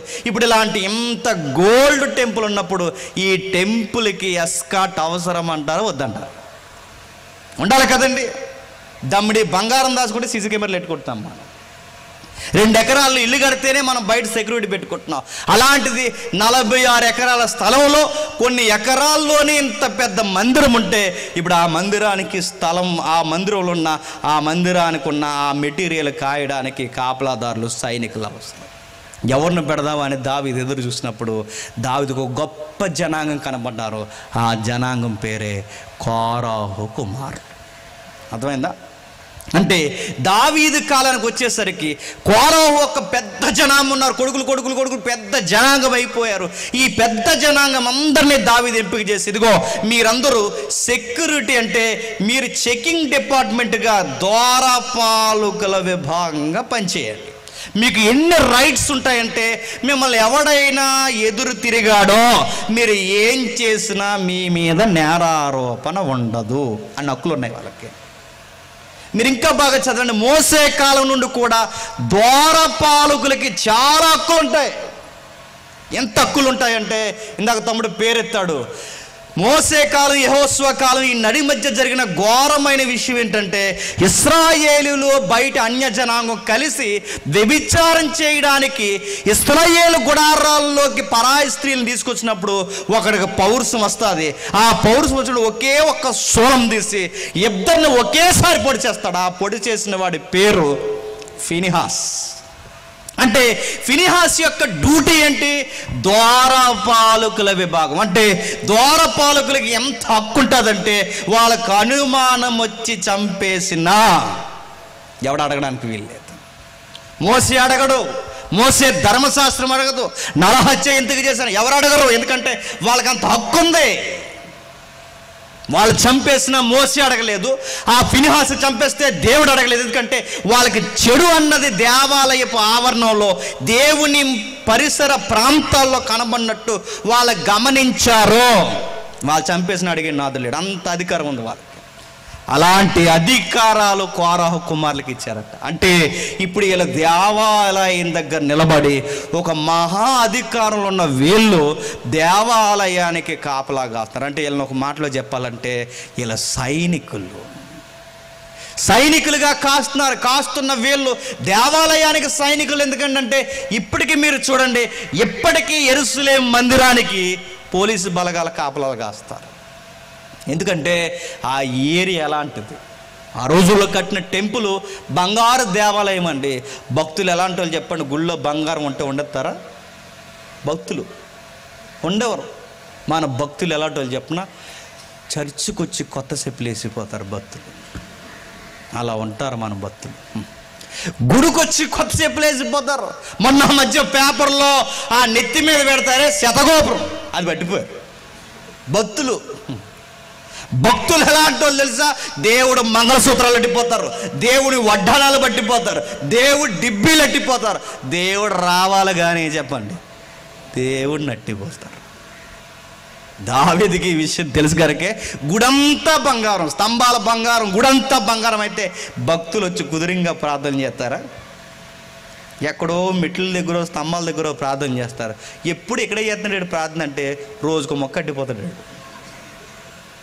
ఏదో జేబులు అట్టిపోతారు. ఎందుకంటే పట్టుకెళ్ళిపోతారు భక్తులు అలాంటి వాళ్ళు తెలుసు కనుకే ద్వారపాలకుల విభాగం అని పెట్టాడు. ఎక్కడొద్ది రిఫరెన్స్ ఒకసారి చూస్తారా? చూడండి ఒకసారి. మొదటి దినవృత్తాంతాల గ్రంథం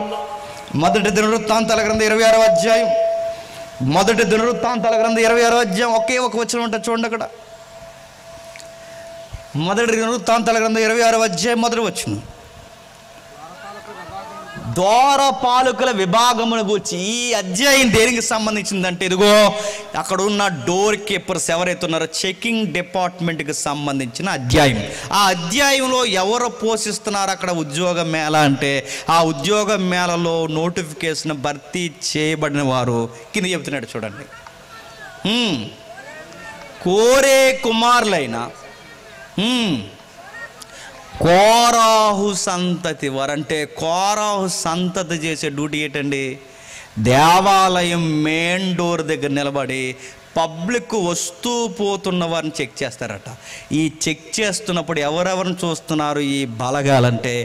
సామాన్యులను చూస్తున్నారు, సామంతులను చూస్తున్నారు, ధనికులను చూస్తున్నారు, దరిద్రులను చూస్తున్నారు, లోకంలో ఉన్న ప్రతి వ్యక్తిని గమనిస్తున్నారు. ఈ గమనించి సర్వజనులారా ఆలకించండి, మీ బుర్రకు ఒక విషయం ఎక్కట్లేదు, మేము చెప్పాలనుకుంటున్నామని అటెన్షన్లోనికి పబ్లిక్ని తీసుకొస్తున్నారు. వినండి. డబ్బున్నవాడైనా డబ్బు లేనివాడైనా, కూలోడైనా సామంతుడైనా, ధనికుడైనా దరిద్రుడైనా, స్త్రీ అయినా పురుషుడైనా, లోకంలో ఉన్న ఏ నివాసైనా మా దర్యాప్తులో కొన్ని విషయాలు తేలాయి, ఆ విషయాలు మీ బుర్రలకు ఎక్కాలి అని చెప్తున్నాడు. ఏమున్నాయి సార్ మీ దర్యాప్తులు అంటే చెబుతున్నాడు చూడండి కిందికి 5వ వచనం నుండి, నా కొరకు పొంచు వారి దోషకృత్యములను చుట్టుకున్నప్పుడు ఆపత్కాలములలో నేను ఎలా భయపడిన. పబ్లిక్లో ఒక విషయాన్ని గమనించారట.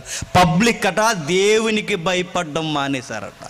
పబ్లిక్ అంటే ప్రజలు దేవుడు ఇచ్చిన పనిష్మెంట్ మరణానికి భయపడడం మానేశారు. అంటే దేవుడు అనగానే ఎక్కడో దూరంగా చూడడం, మరణం అనగానే ఎప్పుడో వస్తుంది అనుకోవడం, ఆ విషయాలకంటే మరణాన్ని ఏర్పాటు చేసిన దేవునికి భయపడడం మానేశారు.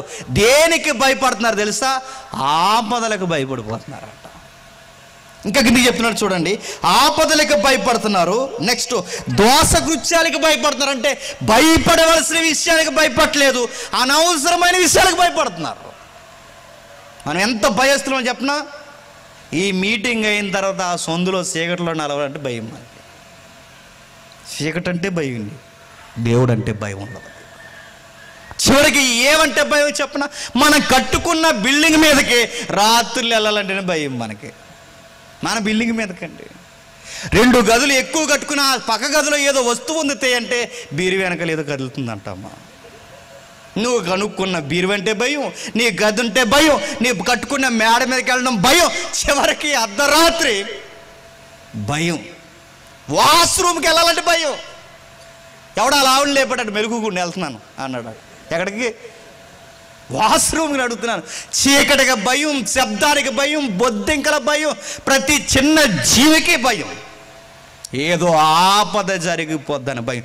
ఇన్నిటికి భయపడుతున్న సర్వ జనాంగమా, ఒక విషయాన్ని మర్చిపోయి బతుకుతున్నావు. భయపడవలసిన ముఖ్యమైన సంగతి ఒకటి ఉంది. పనికిరాని విషయానికి భయపడుతున్నారు మీరు, ఆపదలకు భయపడుతున్నారు, ఏదో దోషకృత్యాలు పొంచున్నాయని భయపడిపోతున్నారు. ఇంకా నీ కొరకు పొంచువారి దోషకృత్యం అంటే మీ శత్రు వర్గానికి భయపడిపోతున్నారు. కొంతమందిని చూస్తుంటాం, ఇలాగ వెళ్ళకుండా డ్యూటీకి ఇటు నుంచి వెళ్తున్నారంటే వెనకాల నుండి మెయిన్ డోర్ నుంచి వెళ్ళకండి అంటే ఆడ అన్నాడట, వాళ్ళ కంట్లో పడకూడదండి. ఎవరి కంట్లో? ఎదురింటోళ్ళు ఎప్పుడు మనకు శత్రువులు, ఎదురింటోళ్ళు పక్కింటోళ్ళు. కొంతమంది వాళ్ళ కంట్లో పడకూడదండి, మంచి కళ్ళు కదండి. చివరికి ఎదురింటోళ్ళు అంటే భయం మనకి, శత్రువులంటే భయం మనకి. విషయం ఏంటి చెప్పనా? నిన్ను భయపెట్టేవాడు ఒకరోజు చచ్చిపోతాడు, నువ్వు భయపడుతున్న వ్యక్తి చనిపోతాడు, నువ్వు చనిపోతావు. నువ్వు విషయాన్ని మర్చిపోయి బతుకుతున్నావు. ఇదిగో దోషకృత్యాలకు భయపడుతున్నావు, చీకటికి భయపడతావు, ప్రతి బొడ్డింకకి భయపడతావు, జీవులకి భయపడతావు, శత్రువులకు భయపడతావు. చివరికి తమ ఆస్తియే ప్రాపకమని నమ్మి తమ ధన విస్తారతను బట్టి పొగుడుకునే వారికి భయపడతావు. భయపడుతున్నారు పబ్లిక్. డబ్బులు ఉన్న వాళ్ళకి భయపడిపోతారు. భయపడరండి. డబ్బులు ఉన్న వాళ్ళతో పెద్ద గొడవలు పెట్టుకునేందుకు భయం, వాళ్ళు ఏదో చేస్తారని మనల్ని. డబ్బులు ఉన్న వారికి భయపడుతుంటే భయపడతాం. డబ్బులు ఉన్న వాళ్ళు కూడా మాటలు ఎలా ఉంటాయి చూసారా? వాళ్ళ మాటలు చాలా గర్వంగా ఉంటాయండి. ఎవరింటికన్నా వెళ్ళామనుకోండి, టీ తాగుతారా కాఫీ తాగుతారా అనరు. మనం గేటు తీసిన వెంటనే మొదలెడతారండి. ఏమని చెప్పిన, ఇదిగో ఆ బిట్టు మందే, ఈ బిట్టు మందే, ఈ బిట్టు మందే, వెనకాల బిట్టు కూడా కొనేద్దాం అనుకుంటున్నాం. ఆ బిట్టు మందే, ఈ బిట్టు మందే, లా బిట్టు మందే. వరే అయ్యా, నువ్వు ఎన్ని బిట్లు కొన్నా నీకు ఊరతలో బిట్టు ఉంది, గుర్తెట్టుకో. అది 6-3 బిట్టు, వద్దని చేద్దరు, గుర్తెట్టుకో. అన్నీ చెప్తారు చూడండి. డబ్బున్నవారు ఆస్తులను బట్టి పొగుడుకుంటారు. కొత్త నిబంధనలో ఒకడు ఉన్నాడుగా, ప్రాణమా తినుము త్రాగము సంతోషించుము. వీడికి ఇంత వాయిస్లో ఇంత రేంజ్కి ఎలా వస్తుంది? డబ్బున్నవాడు తనను తాను పొగుడుకుంటారు. రాత్రులు మీరు చూసారా, ఆ దేవా పొద్దులు చూసారా, డబ్బులు ఎక్కువైపోయి నిద్ర రాదు మనకి. అలా సీలింగ్ల వైపు చూస్తారు. టపకమని ఏం సౌండ్ వస్తుంది అనుకోండి, మీరు ఆ బాణంలో లేదు చూసుకుంటారు. తెలుసా? వస్తువులు అంటే భయం, అన్నీ భయం. డబ్బులు ఉన్నవారు వారి ప్రాణం ఎక్కడ ఉంటుందట? డబ్బుల దగ్గర ఉంటుందట. మీరు చాలా విషయాలు చూడండి. ఈ చేతికి 5 ఉంగరాలు, ఈ చేతికి 5 ఉంగరాలు, మెడలో ఇలా వేసేసుకుని, ఇలా అడ్డంగా వేసేసుకుని తెనంగా నడరు. మీరు చూసారా? కోలం పోతుంటుంది ఇలా ఇలా ఇలా నడుతుంది. ఎందుకు? ఇప్పుడు చూడాలి, ఇప్పుడు అందరూ అది చూడాలి, ఇప్పుడు అందరూ చూడాలి. ఏం అవసరం లేకపోయినా ఇలాగ అనడం అంటే ఈ రింగులు చూడాలి ఇప్పుడు మనం, అందుకే ఇలాగ అనడం. ఏం అవసరం లేకపోయినా ఇలా అనడం, ఇవన్నీ ఏట్రా నీ బిల్డప్లు అంటే ఇప్పుడు నా చూడరా నా సైన్ ఎంత ఉందో అని. డబ్బులు ఉన్నవారు తమను చూపించుకుంటారు, డబ్బులు ఉన్నవారు తమ ఆస్తిని బట్టి పొగుడుకుంటారు, డబ్బులు ఉన్నవారు ఆ బిల్డప్ని బట్టి మాట్లాడుతుంటారు. డబ్బు ఉన్న వాళ్ళు వాళ్ళ మాట తీరు వేరుగా ఉంటుంది. చాలా దిక్కులు చెప్పిందే మీకు కూడా చెప్తున్నాను. ఒకరోజు నేను పెళ్ళిలో ప్రసంగం చెప్తున్నాను, అందరూ చక్కగా కూర్చున్నారండి, ఒక ఆవిడ అసలు కూర్చోట్లేదు.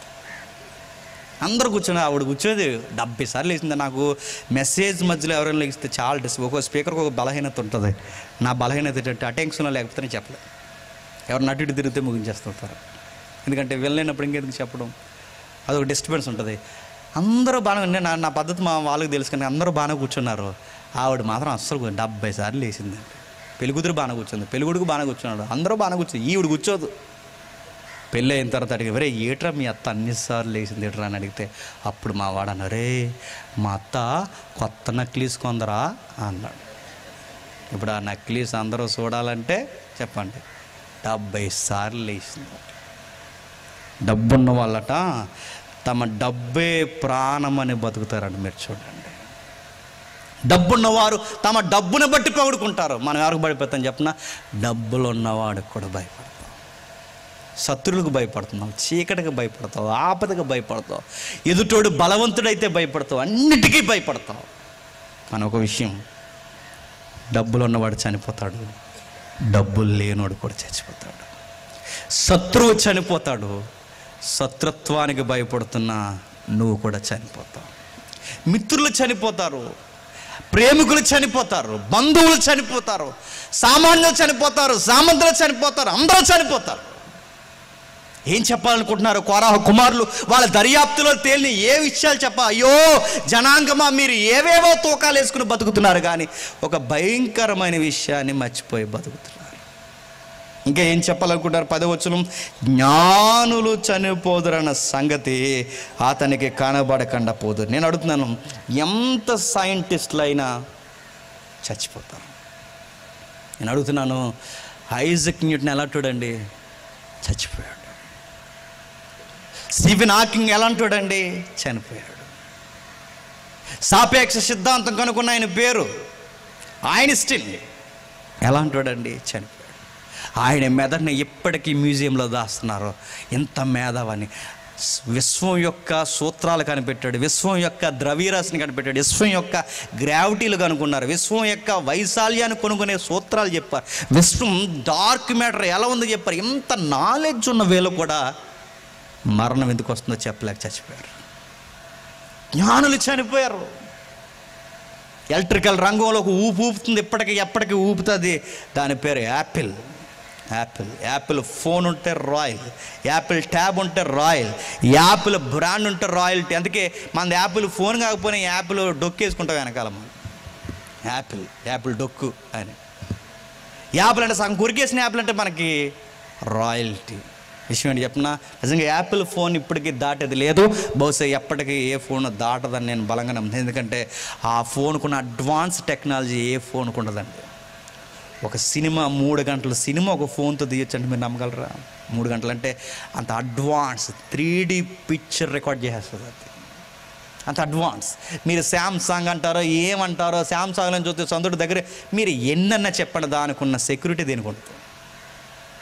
మా కేసుల్లో మీ డిపార్ట్మెంట్లో క్రైమ్ బ్రాంచ్లో ఏ ఫోన్ అన్నా ట్యాగల్ చేయగలం, కానీ ఐఫోన్లో ఇన్ఫర్మేషన్ తీయడం చాలా కష్టమైపోతుంది, చాలా కష్టం. ఎందుకంటే అది ఒక్కసారి పడిపోయింది అనుకోండి, దొరుకునోడు బఠానీలు తప్ప దేనికి పనిచేయదండి. అడిగి దాని లాక్స్ ఓపెన్ చేయలేము, దాని సీక్రెట్స్ అది నీటిలో పడిన అది అంతగా ఉంటుంది. అది ఆ ఫోన్ ఎంత తెలివితేటలో ఉండే ప్రపంచం దాని గ్రిప్లో పెట్టుకుందంటే ఆ ఫోన్ కనిపెట్టినోడు ఎంత తెలివైనడు అండి.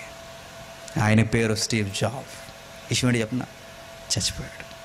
చనిపోయే ముందు ఒక మాట అన్నాడు, ప్రపంచ జ్ఞానాన్ని సవాల్ చేసే ఫోన్ నేను కనిపెట్టాను,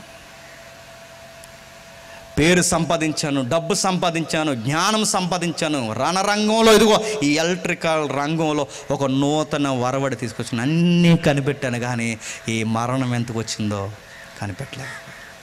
అన్నీ నాతో ఉన్నాయి కానీ నా ప్రాణం మాత్రం నాతో ఉండలేదని బెంగతో చనిపోయాడు స్టీవ్ జాబ్. గుర్తుపెట్టుకోండి, జ్ఞానులు కూడా చనిపోతారంటే చనిపోతారు.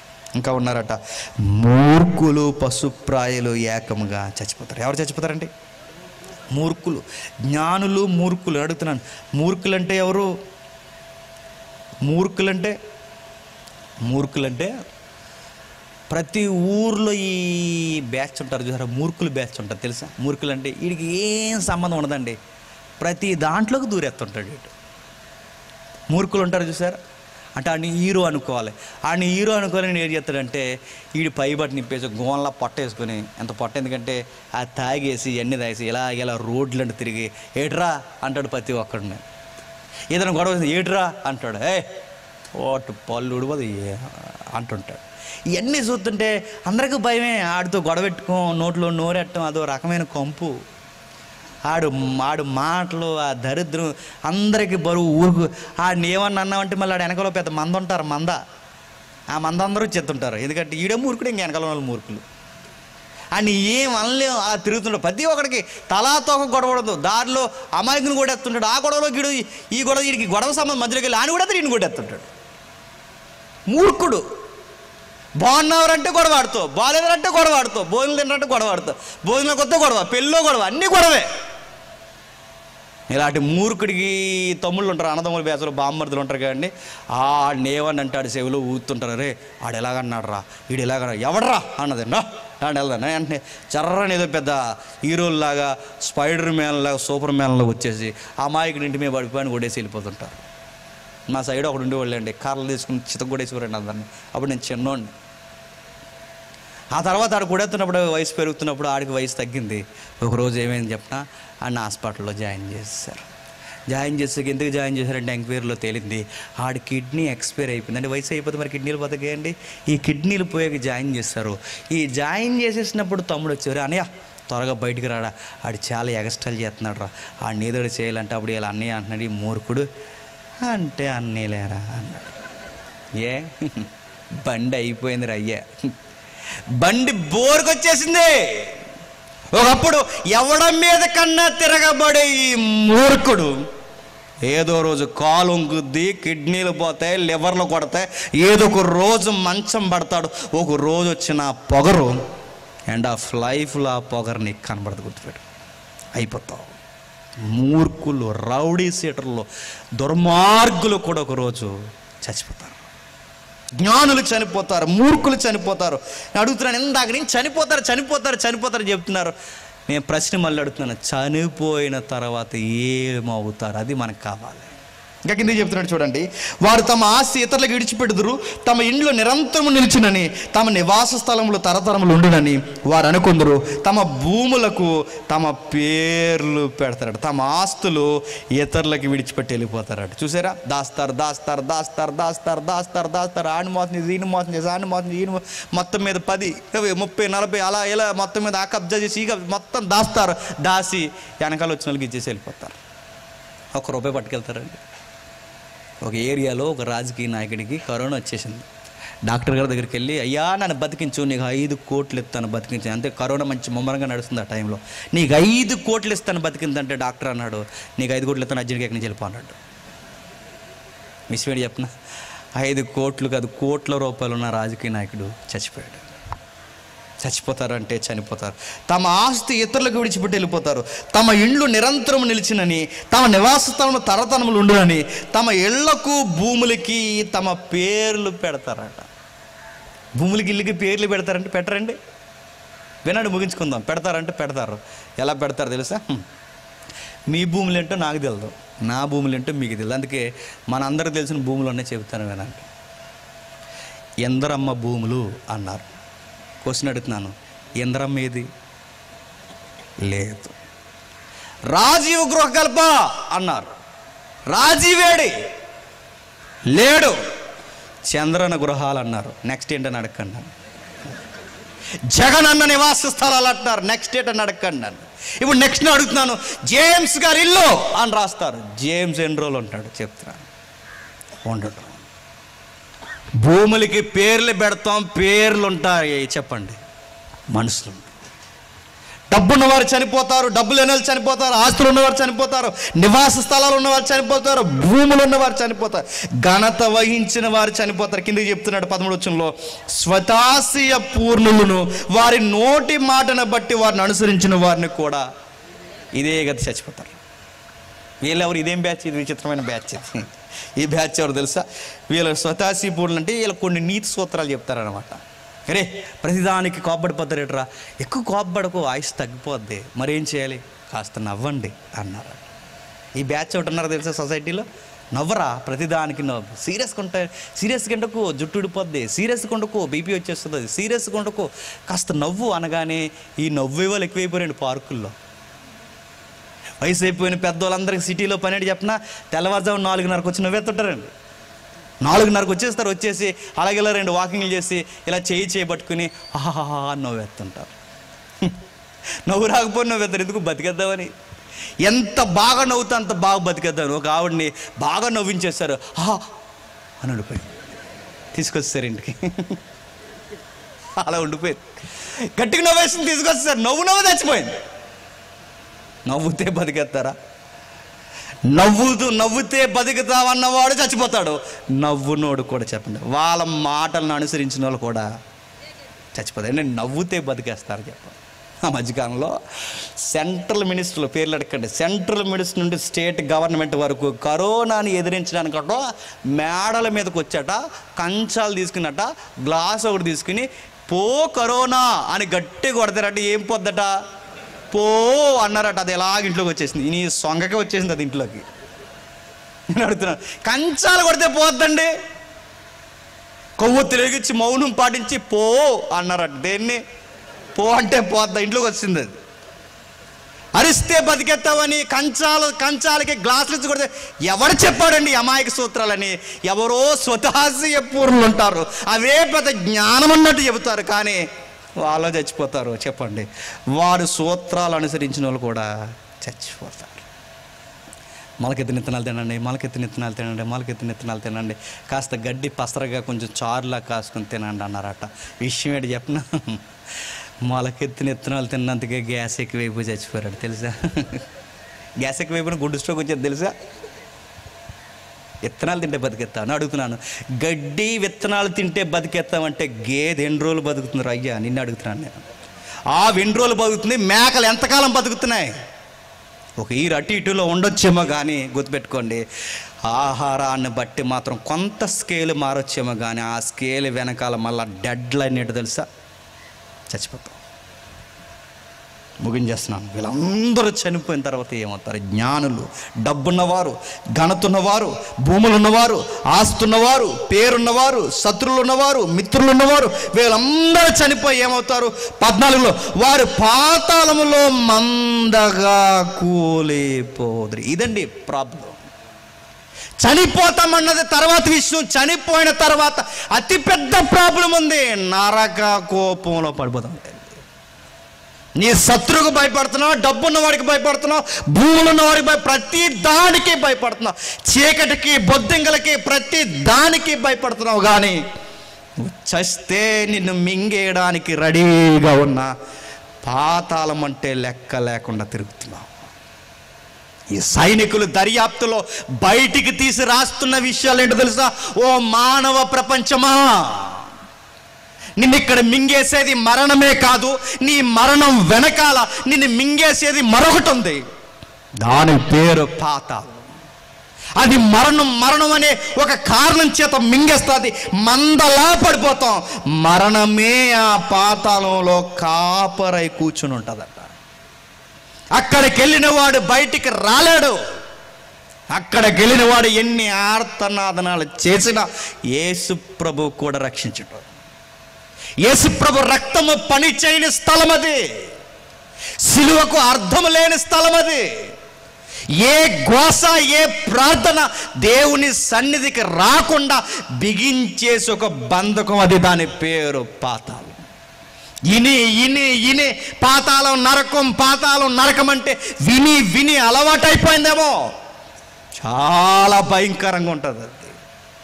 ఒక చిన్న చీకట్లో ఒంటరిగా 1 వారం రోజులు నిన్ను కూర్చోబెడితే ఏమవుతావు తెలుసా? పిచ్చోళం అయిపోతాం. పిచ్చోళ్ళు మాటలని మూర్ఖుల్ని, మాటలని దుర్మార్గుల్ని జైల్లో చీకటి గదులను ఉంటాయి. ఆ గదిలో ఎందుకు పెడతా తెలుసా? ఆడి మైండ్ డల్ అయిపోతుంది, నేర ప్రవృత్తి తగ్గిపోద్ది. ఎందుకు చీకటి గదుల్లో సూర్యుడు కనబడకుండా పడేస్తారు? కారణం ఒకటే, అలా పడేయడానికి కారణం వాడు యాక్టివ్గా చేసే నేర ప్రవృత్తి తగ్గిపోద్ది. 6 రోజులు ఒక చీకటి గదిలో ఉంటేనే మనిషి కాకుండా పోతే యుగ యుగాలు కటిక చీకటి గల బిలం మన కొరకు ఎదురు చూస్తుందట. ఒక్కసారి పోయామో మళ్ళీ బయటికి రాం, గుర్తుపెట్టుకోండి. చూస్తున్న నిప్పులు కుప్ప చూస్తేనే భయం మనకి, ఏదన్నా కుంపటి చూస్తేనే భయం మనకు. అలాంటిది భగ మండుతున్న ఆ పాతాళానికి పోతే మళ్ళీ రాము. ఇంకా అందరూ చనిపోతున్నారు. జ్ఞానులు, మూర్ఖులు, దుర్మార్గులు, పశువులు, ఇవన్నీ చావెనకాల ఏం జరుగుతుందంటే, పశువులను పక్కకు తీస్తే మానవాళ్ళందరూ మందగా, మూటగా, దమ్మిగా పోతున్నారట. ఎక్కడికి? పాతాళానికి. అక్కడికి పోకుండా ఉండాలంటే ఏం చేయాలి? శ్వాస మీద ధ్యాస ఉంచితే పోకుండా ఉండరు అక్కడికి, గుర్తుపెట్టుకోండి. ఎవడ అన్నాడట, శ్వాస మీద ధ్యాస ఉంచి, శ్వాస మీద ధ్యాస ఉంచినా శ్వాస ఆగిపోయి చచ్చిపోతాడు, గుర్తుపెట్టుకోండి. ఎవడైనా చనిపోతాడు. యోగా, ఆసనాలు, శాసనాలు, ఫుడ్ సెక్షన్, ఫుడ్ మెనూ, భూములు ఏమన్నా, ఏం పాటించినా, ఫ్యామిలీ డాక్టర్స్ నా ఎదుగుండా మెయింటైన్ చేసిన, ఫిట్ బాడీ మెయింటైన్ చేసిన, ఎన్ని మెయింటైన్ చేసినా, మనుషుల వెనకాల తిప్పుకున్నా, ఎన్ని చేసినా ఒంటరిగా ఎగిరిపోవాల్సిందే, అంతే. ఈ తెల్లారడం ఏంటి, ఈ మధ్యలో తినడం ఏంటి, ఈ తెల్లారి ఈ రోజులు గడిచిన తర్వాత ఒకరోజు చనిపోవడం ఏంటి, ఈ చావు గోల ఏంటంటే భార్యడి కాలం కాదు, నిత్యము బ్రతికే మనిషి పాపం పెట్టరేగాడు గనక దేవుడే మరణం అనే లాక్ వేసేసాడట. ఏ కణమైతే బతికిస్తుందో ఇప్పుడు అదే కణానికి దేవుడు లాక్ చేస్తాడు. నువ్వే పుట్టించు, మళ్ళీ నువ్వే మనిషిని చంపే. ఎందుకు వచ్చింది ఈ మరణం? దీనికి మూలాలు ఉన్నాయి బైబిల్లో. ఎందుకు వచ్చింది ఈ మరణం? పాపం చేయడం వలన వచ్చింది. పాపానికి జీతం ఏంటట? మరణం. పాపం గర్భం దాలిస్తే వచ్చింది ఏంటంట? మరణం. అంటే మరణం అందరికీ సంప్రాప్తం అవడానికి కారణం ఏంటి చెప్పండి? పాపం అందరం చేస్తున్నాం కనుక మనందరికి వచ్చే జీతం మరణం. మరణం వస్తే పర్లేదండి, మరణం తర్వాత మరొక మరణం ఉంది, దాని పేరు రెండవ మరణం, దాని పేరు నరకం. ఈ మరణం తీసుకెళ్ళి ఆ మరణంలో మనల్ని పడేస్తుందట. అక్కడికి పోకూడదంటే ఎలా? రికమెండేషన్ పనిచేయవు, ఎవరో పనిచేయరు. నాకు బదులుగా, నీకు బదులుగా ఎవ్వరు నిలబడరు. ఎందుకంటే ఈ కీర్తనకారుడు చెబుతున్నాడు, చూడ ముగించుకుందాం 7వ వచనంలో, ఎవడును ఏ విధము చేతను తన సహోదరుణ్ణి విమోచించలేడు. ఎవడు ఏ విధము చేతను తన సహోదరుని, ఎవరు లేరు. నీ బెస్ట్ ఫ్రెండ్ నీ కొరకు ప్రాణం పెడతాడు కూడా సోది మాటలు చెప్తాడు, ఎవడో ప్రాణం పెట్టాడు, గుర్తుపెట్టుకోండి. నీ ప్రాణ స్నేహితుడు అంటే ఏం ప్రాణ స్నేహితుడు చెప్తున్నాను? ఒకవేళ ఇక్కడ ప్రాణం పెట్టొచ్చేమో కానీ నీకు బదులు పాతాళానికి వెళ్తాడేమో అడుగు. చట్టం ఒప్పుకోదు, గుర్తుపెట్టుకోండి. నీ ప్రాణ స్నేహితులే కాదు, నీ జీవిత భాగస్వామి కూడా నీకు బదులు శిక్షణ మోయదు, గుర్తుపెట్టుకో. మాస్తారా, కరోనా వచ్చింది, ఎంతమంది జీవిత భాగస్వాములను అడుగుతున్నాను కరోనాని పంచుకోవడానికి రెడీ అయ్యారు చెప్పండి? ఫ్రెండ్స్ దూరం అయిపోయారు, జీవిత భాగస్వామి దూరం అయిపోయింది. నాన్నవారు కరోనా వస్తే భూతాన్ని చూసినట్టు చూసారండి ఒక్కొక్క మనిషిని. అక్కడ కరోనా వస్తే ఇక్కడ ముగ్గేసాడిని గదిలెట్టేసేవారు. ఎందుకు గదిలెట్టేవారు చెప్పనా? బతుకొస్తే చూద్దాం, బతుకు రాకపోతే ఇంకెవడికి అంటుకోకూడదు, అట్నుంచి అటాడి శవాన్ని తీసుకెళ్ళిపోదు. కుటుంబ సభ్యులు కూడా మనల్ని దూరంగా పెట్టారని మీరు నమ్మగలరా? ఎందుకు? మన నేరాన్ని, మన పాపాన్ని, మన రోగాన్ని, మన మరణఛాయలు ఎవ్వరు మోయరు, గుర్తుపెట్టుకోండి. అందుకే వీళ్ళు చాలా సీరియస్ వార్నింగ్ ఇస్తున్నారు ఈ సాంగ్లో. ఎవ్వడును ఏ విధము చేతను తన సహోదరుని విమోచింపలేడు. వాడు కుళ్ళు అంటే కుళ్ళిపోయే మరణపు గోతులోనికి, దాని వెనక పొంచున్న పాతాళానికి పోకుండా ఒక మనుష్యుడు నిత్యము బ్రతికినట్లు వాని నిమిత్తము దేవుని సన్నిధిని ప్రాయశ్చిత్తం చేయగలవాడు ఎవడునో లేడు. అంటే ఈ మరణం ఎందుకు వస్తుందన్న ప్రశ్నకి, ఆ మరణం రాకుండా ఉండాలన్న జవాబుకు ఒక సూత్రం ఉందట. ఈ మరణం పెట్టింది ఒక ఆయన ఉన్నాడు, ఆయన పేరు దేవుడు. ఆ మరణం మానవాళి మీద ఏలుబాటు చేయకుండా ఉండాలి అంటే, ఆ మరణానికి ఏలుబాటు జరగకుండా ఉండాలి అంటే ప్రాయశ్చిత్తం జరగాలట.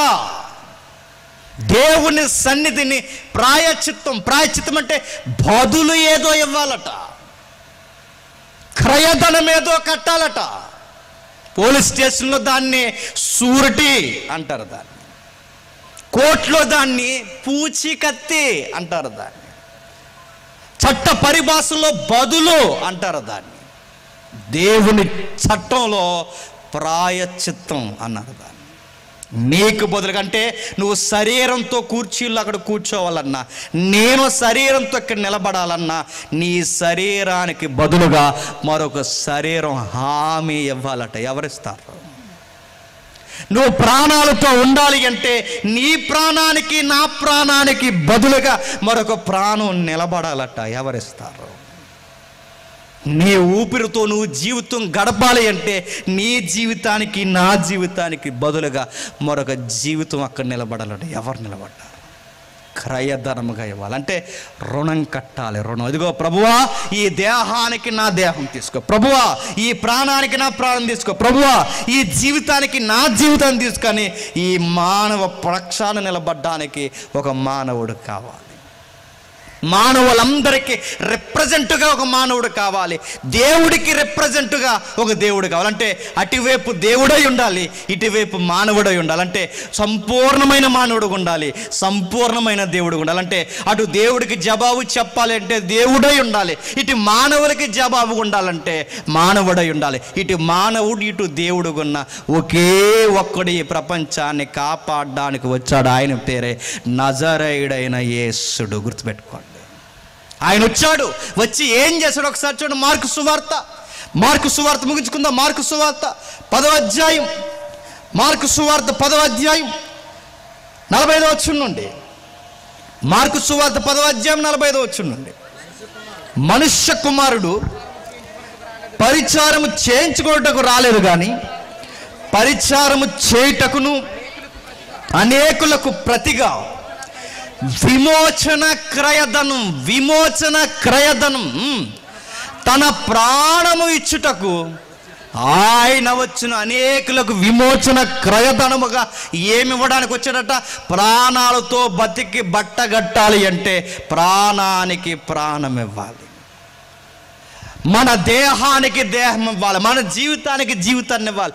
ఎవరున్నారు? ఒకే ఒక్క మానవుడే, దేవుడే మానవుడిగా దీనుడిగా రావాల్సి వచ్చింది.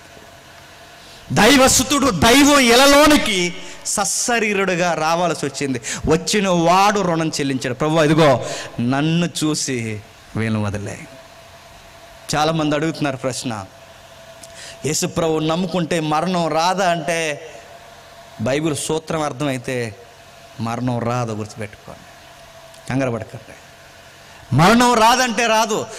2 పదాలు మనకు కనబడితే, మొదటి రాకల్లో వచ్చి ఆయన ఏం చేశాడు తెలుసా? మన పాపాలు చిట్టాలన్నీ మీదేసుకున్నాడు. 2వ రాకల్లో వచ్చి ఏం చేస్తాడు తెలుసా? ఈ మరణాన్ని పూర్తిగా తీసేస్తాడు. అంటే యేసుప్రభుని నమ్ముకున్న వారు మరణించారంటే బైబిల్ అందే వాళ్ళు మరణించట్లేదు, చెప్పండి, నిద్రిస్తున్నారు, రెస్ట్. అంటే క్రైస్తవులు చనిపోవట్లేదంటే బైబిల్ భాషలో వాళ్ళు చనిపోతున్నారు అనలేదు. బైబిల్ రెస్ట్లోకి వెళ్తున్నారు. రెస్ట్ అంటే ఒక మాట్లాడుతున్నాను, ఇప్పుడు నిద్రపోతున్నారంటే ఒక రోజు లేస్తారు. ఇప్పుడు నిద్రపోతున్నారంటే ఒక రోజు లేస్తారు. ఎలా లేస్తారు? ఒక రోజు ఒక ఆయన వస్తాడు, తమ వరుసల్లో తిరిగి లేపుతాడు. ఏ మరణమైతే ఏదైతే మనం తినేస్తుందో, ఈ మరణం ఎందుకు వస్తుందని ఏదైతే మనం చూసి భయపడిపోయామో, ఒకరోజు ఆ మరణాన్ని పూర్తిగా తీసేయడానికి ఒక ఆయన రాబోతున్నాడు. ఎవడు చేయలేనిది ఆయన చేశాడు, ఇక పూర్తిగా నెరవేర్చడానికి రాబోతున్నారు. ఆ రోజు ఒక స్లోగన్ పాడతారు, ఆ రోజు ఒక స్లోగన్ చెబుతారు, ఆ రోజు ఒక పౌరుష గీతం ఎత్తి పాడతారు. ఆ గీతంలో ఉన్న లైన్స్ ఏంటి తెలుసా? మరణమా నీ ముల్లెక్కడ, పాపమా నీ ముల్లెక్కడ, నీ విజయం ఎక్కడ? మరణపు ముళ్ళు పాపం. ఆ రోజు ఈ విశ్వాసులందరూ మరణానికి ఎదురు నిలబడి దాన్ని ఎక్కిరించే పాట పాడతారట. ప్రూఫ్ ఏంటి సార్? మేము తిరిగి లెగిస్తామనడానికి ఆధారం ఏంటి సార్ అంటే, కొరింథీ పత్రిక ఇలా ఉంది. ఏమని తెలుసు? ఇదిగో ప్రథమ ఫలముగా ఆయన లేచాడు, ఆయన వచ్చినప్పుడు ఆయన యందు నిద్రించిన వారు తిరిగి లేస్తారు. ఇదే మన విట్నెస్, ఇదే మనకు ఆధారం. అంటే ప్రథమ ఫలముగా ఆయన లేచాడు, ఇదిగో ఆధారం. ఒకరోజు ఆయన వస్తాడు, తమ తమ వరుసల్లో తిరిగి లేపుతాడు. ఇదిగో మరణాన్ని నువ్వు భయపడుతున్నది చీకటి కాదు, మనుషులకు కాదు, ఆస్తులకు కాదు, మూర్ఖులకు కాదు, జ్ఞానులకు కాదు. నువ్వు భయపడవలసినది శరీరాన్ని ఆత్మని మిక్కిలి నశింప చేయగల దేవునికి భయపడు. నిన్ను రక్షించే రక్షకుడు ఒక ఆయన ఉన్నాడని ఆయన అడుగు జాడల్లో నడుస్తూ భయపడి జీవితాన్ని కట్టుకో, మరణాన్ని జయిస్తావు. అందుకే క్రైస్తవ ట్రెడిషన్ ఏంటో తెలుసా? ప్రతి ఒక్క మతంలో, ప్రతి ఒక్క మతాల విశ్వాసాల్లో చనిపోతే మనిషిని కాల్చేస్తారు, చనిపోతే మనిషిని నదుల్లో కలిపేస్తారు. కానీ క్రైస్తవ విశ్వాసంలో మనిషి చనిపోతే కాల్చరు, ఒక పెట్లో పెట్టి పూడుస్తారు. మన పెద్దలు ఎందుకు పెట్లు మనకు పెట్టారు? ఏదైనా ఒక వస్తువు పెట్లో పెడతామంటే దాని అర్థం ఏంటండి? ఒకరోజు తీస్తామని. ఈరోజు ఈ పెట్టులో మనిషిని పెడుతున్నామంటే ఈ మనిషిని ఎవరు తీస్తారు?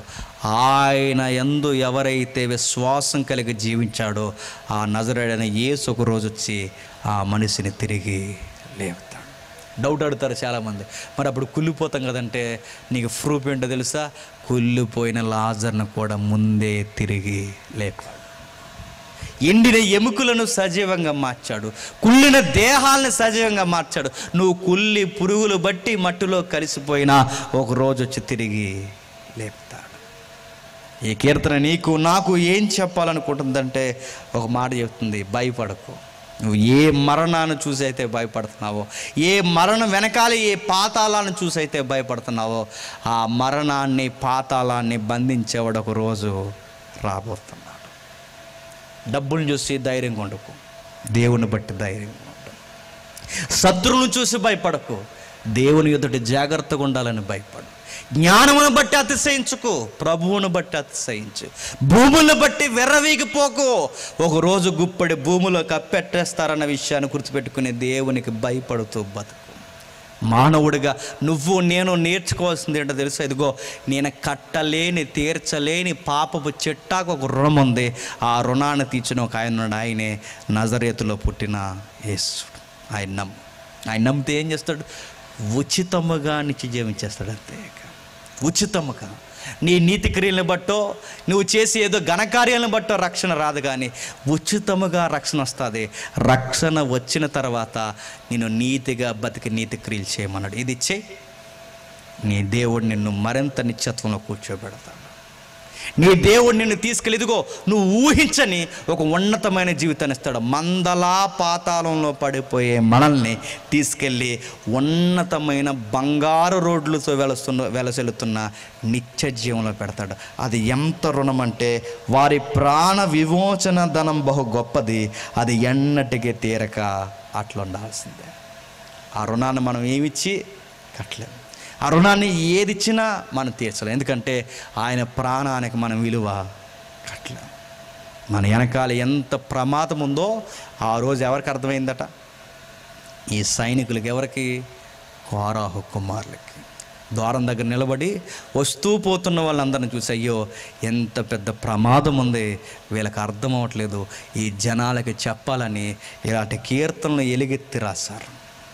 ఈ కీర్తనలో అర్థాలు ఉన్నాయి, ఈ కీర్తనలో హెచ్చరికలు ఉన్నాయి, ఈ కీర్తనలో భవిష్యత్తును గురించిన జాగ్రత్త ఉంది. ఈరోజు మనం విన్నాం, మనందరికీ ఒక హెచ్చరిక: డబ్బులున్నా డబ్బులు లేకపోయినా, సంపద ఉన్నా సంపద లేకపోయినా, ఆరోగ్యం ఉన్నా ఆరోగ్యం లేకపోయినా, వస్తువులున్నా వస్తువులు లేకపోయినా, ఒకరోజు కన్ను మూస్తే నా ప్రాణము నా ఆత్మ దేవుని ఎదుట నిలబడాలి. ధైర్యంగా నిలబడాలి. మందలా పాతాళంలో పడిపోకుండా నిత్యత్వానికి చిహ్నమైన పరదేశులో ఆ పరిశుద్ధుల గుంపులో నేను నిలబడాలి అంటే ప్రభువు అయిన యేసుక్రీస్తు అడుగు జాడల్లో నడవాలి. నేను ఇక్కడ అడుగుతున్నాను, ఈ రోజుకి మీరు ఎవరైనా బాప్టిజాలు తీసుకోకుండా ఉంటే నేను మరలా చెప్తున్నాను, బహుశా ఇది మీకు హెచ్చరిక మెసేజ్ ఏమో, జాగ్రత్త. ఎందుకంటే ఏ రోజు మరణం వస్తుందో తెలియదు. రోడ్డు మీదకి వెళ్తే ఇంటికి వస్తారో లేదో గ్యారంటీ లేదు. ఒక హోటల్కి వెళ్ళి తింటే ఆ ఫుడ్ వల్ల ఏమవుతుందో గ్యారంటీ లేదు. బయటికి వెళ్ళి తిరిగి వస్తే ఏమవుతుందో, ఈరోజు చలి జ్వరాలు వచ్చేవి రకరకాలుగా ఎలా అయిపోయింది లేదు. అడుగడుగున ప్రమాదం ఉంది. మేము చిన్నోళ్ళు మాకేంటి అనుకోకండి, 19 ఏళ్ళకే గుండెపోట్లు వస్తున్నాయి, గుర్తుపెట్టుకోండి. చిన్న వయసుకే షుగర్లో బీపీలు వస్తున్నాయి, గుర్తుపెట్టుకోండి. వయసుకు మించి నడుతున్నాను, ప్రమాదాలు రోగాలు వచ్చి మీద పడుతున్నాయి. ఏ రోజు ఎగిరిపోతామో తెలియదు. ఒకవేళ ఈ మెసేజ్ నీకు అర్థమైతే ఆ పాతాళం నోరు తెరిచి రెడీగా ఉంది, ఆ గుంపులో పడిపోకుండా ఈరోజే నువ్వు రక్షణ పొందాలి అంటే ఈరోజే నీకు మారు మనసు పొందితే నీ స్థానిక దైవజనుడి దగ్గరికి పోయి బాప్టిజం తీసుకో. ఒక సెక్యూరిటీ జోన్లోకి వస్తావు. ఇప్పటికిప్పుడే మరణిస్తే ఏమీ అవదన్న ఒక ధైర్యంతో నిండుగా జీవించాలంటే రక్షకుడిని అంగీకరించు. ఇది లేదండి, అలాగే చెబుతారండి బైబిల్ అలాగే ఉంటాయంటే దేవుడు ప్రతి ఒక్కరికి ఒక టైం ఇస్తాడండి. ఆ టైం ఏంటి చెప్పనా? చనిపోయే ముందు రోజులు కానీ గంటలు కానీ ఏదో ఒక టైం ఇస్తాడు. ఎప్పుడైనా గమనించండి, వెంటనే చనిపోయే బాడీలో అవి కేసులు వేరు. కొంత టైం ఇస్తాడు. ఆ టైంలో మంచం మీద పడ్డము, ఏదో ఒక మూలన పడ్డము, కొన్ని నిమిషాలు గంటలో టైం ఉంటుంది. ఆ టైంలో ఆ నిమిషాల్లో గిర్రని నీ జీవితం అంతా కలమని తిరుగుతుంది. అప్పుడు అనిపిస్తుంది, అయ్యా నేను చనిపోతున్నాను, ఇప్పుడు ఏం చేయాలి అని. ఒకవేళ ఆ రోజు అవకాశం ఉంటే దేవుడు నిన్ను ఎలా డీల్ చేస్తాడో నాకు తెలియదు, కానీ ఒకవేళ ఆ మెలుకు రాకుండానే చనిపోయావో ఇక మరలా నేను కాపాడే నాదుడు ఇంకెవడు లేడు. ఈ వచనం ఎక్కడ వరకు ఆగిపోతే గుర్తుపెట్టుకోండి, పాతాళంలో ఎవడనో ఏ విధముగా నిన్నెవడో కాపాడలేడు. ఇది భూమి మీద ఈ వచనం వర్తించదేమో కానీ పాతాళంలో ఖచ్చితంగా వచనం వర్తిస్తుంది. ఎందుకంటే యేసు ప్రభు రక్తము కూడా పనిచేయని స్థలం ఏదైనా ఉందంటే పాతాళం. అక్కడ పోకూడదు దయచేసి. ఈ విషయం మీకు అర్థమైతే ఈరోజు బాప్టిజం పొందండి. ఈ యవనస్తుల యొక్క బలం. ఇంకా ఎవరైతే ఈ సభలో యవనస్తులు పాల్గొన్నారో మీకు మరలా చెప్తున్నాను, ఒక అన్నగా మీరు బాప్టిజాలు తీసుకోండి. ఈ సభలో మీరు ఎంత కష్టపడినా మీ రెక్కల కష్టం ఎన్నికలోకి రాదు, గుర్తుపెట్టుకోండి. మీ పరిచర్య మీకు ఎప్పుడు ఎన్నికలోకి వస్తుందంటే ముందు మీరు బాప్టిజాలు పొందండి. ఎవరైనా ఈ గుంపులో బాప్టిజాలు లేని తమ్ముళ్ళు ఉంటే పరిచర్యలో పాలుబొమ్మలు పొందుతున్న మీరు అందరూ బాప్టిజాలు తీసుకోండి. దేవుడు మిమ్మును మీ కుటుంబాలని దీవించునుగాక. Amen, amen, amen. ప్రార్థన.